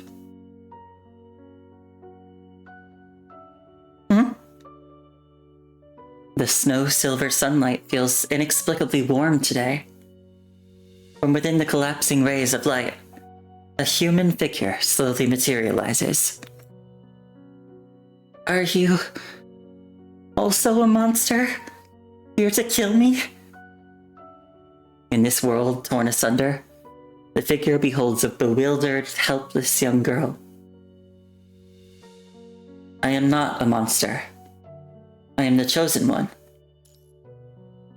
Chosen one? She mulls over this title, small ripples stirring within her otherwise apathetic eyes. What's your name? The girl's lips quiver, as if chanting some incantation, slowly releasing a string of syllables. Je t'aime, V. Someone very important told me this. I seem to have forgotten. Jetavi? Jetavi? Yes, Jetavi. I like that name. Hello, Jetavi? Hello, Chosen One? She seems delighted to have found a companion, and a hint of color gradually emerges in her previously numb expression. Enormous boulders suddenly crash down as the room begins to collapse, and with it, this entire world. Jetavi, let's escape together. But I've already tried. No matter what method I used, escape was impossible. The destruction of this world would simply enter the next cycle of reincarnation. Together, the two of us might just create a miracle.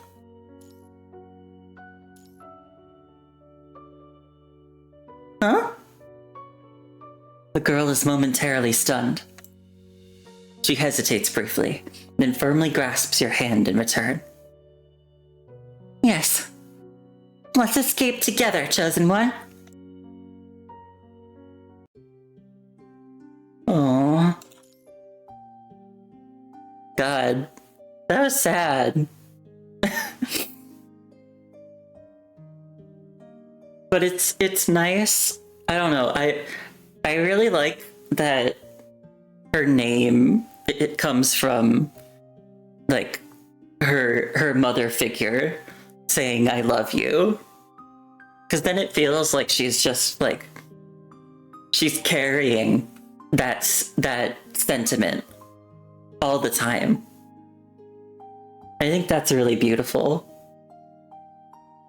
And also like Yui said she wanted her to be born with or like born from love, born with love. And now like love is kind of her name. It's really sweet. I like it. This was sad, but it had, you know, it had some nice stuff in it, you know? I feel like that's what a lot of PGR stories are. They're terrible sadness with just enough, like, tenderness and love and sweetness to, like, keep you going. Yeah, I enjoyed it. Well, I'm hungry, so I'm gonna go eat something. But thank you for hanging out with me. I had a really good time, and I hope you all did too. Yeah, I hope you liked this kinda unique reading-only stream. There's still one more new side story chapter to come in this update. I'm not gonna start tomorrow night. I'm gonna take a break tomorrow night. Maybe Tuesday night will be the earliest I would start it. But regardless, I'll see you again soon. I'll probably start Tuesday night because I want to try and get I want to try to get these PGR chapters done before the new Wuthering Waves update comes out in, oh god, like 3 days. But yeah, thanks for coming. I hope you all have a great week ahead of you. I think, let's see, we will raid. Let's go raid. It's always so hard for me to pick.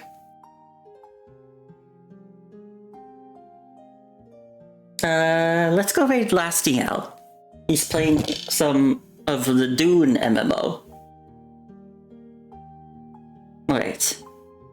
Once again, thank you very much, and I hope to see you next time. Bye bye!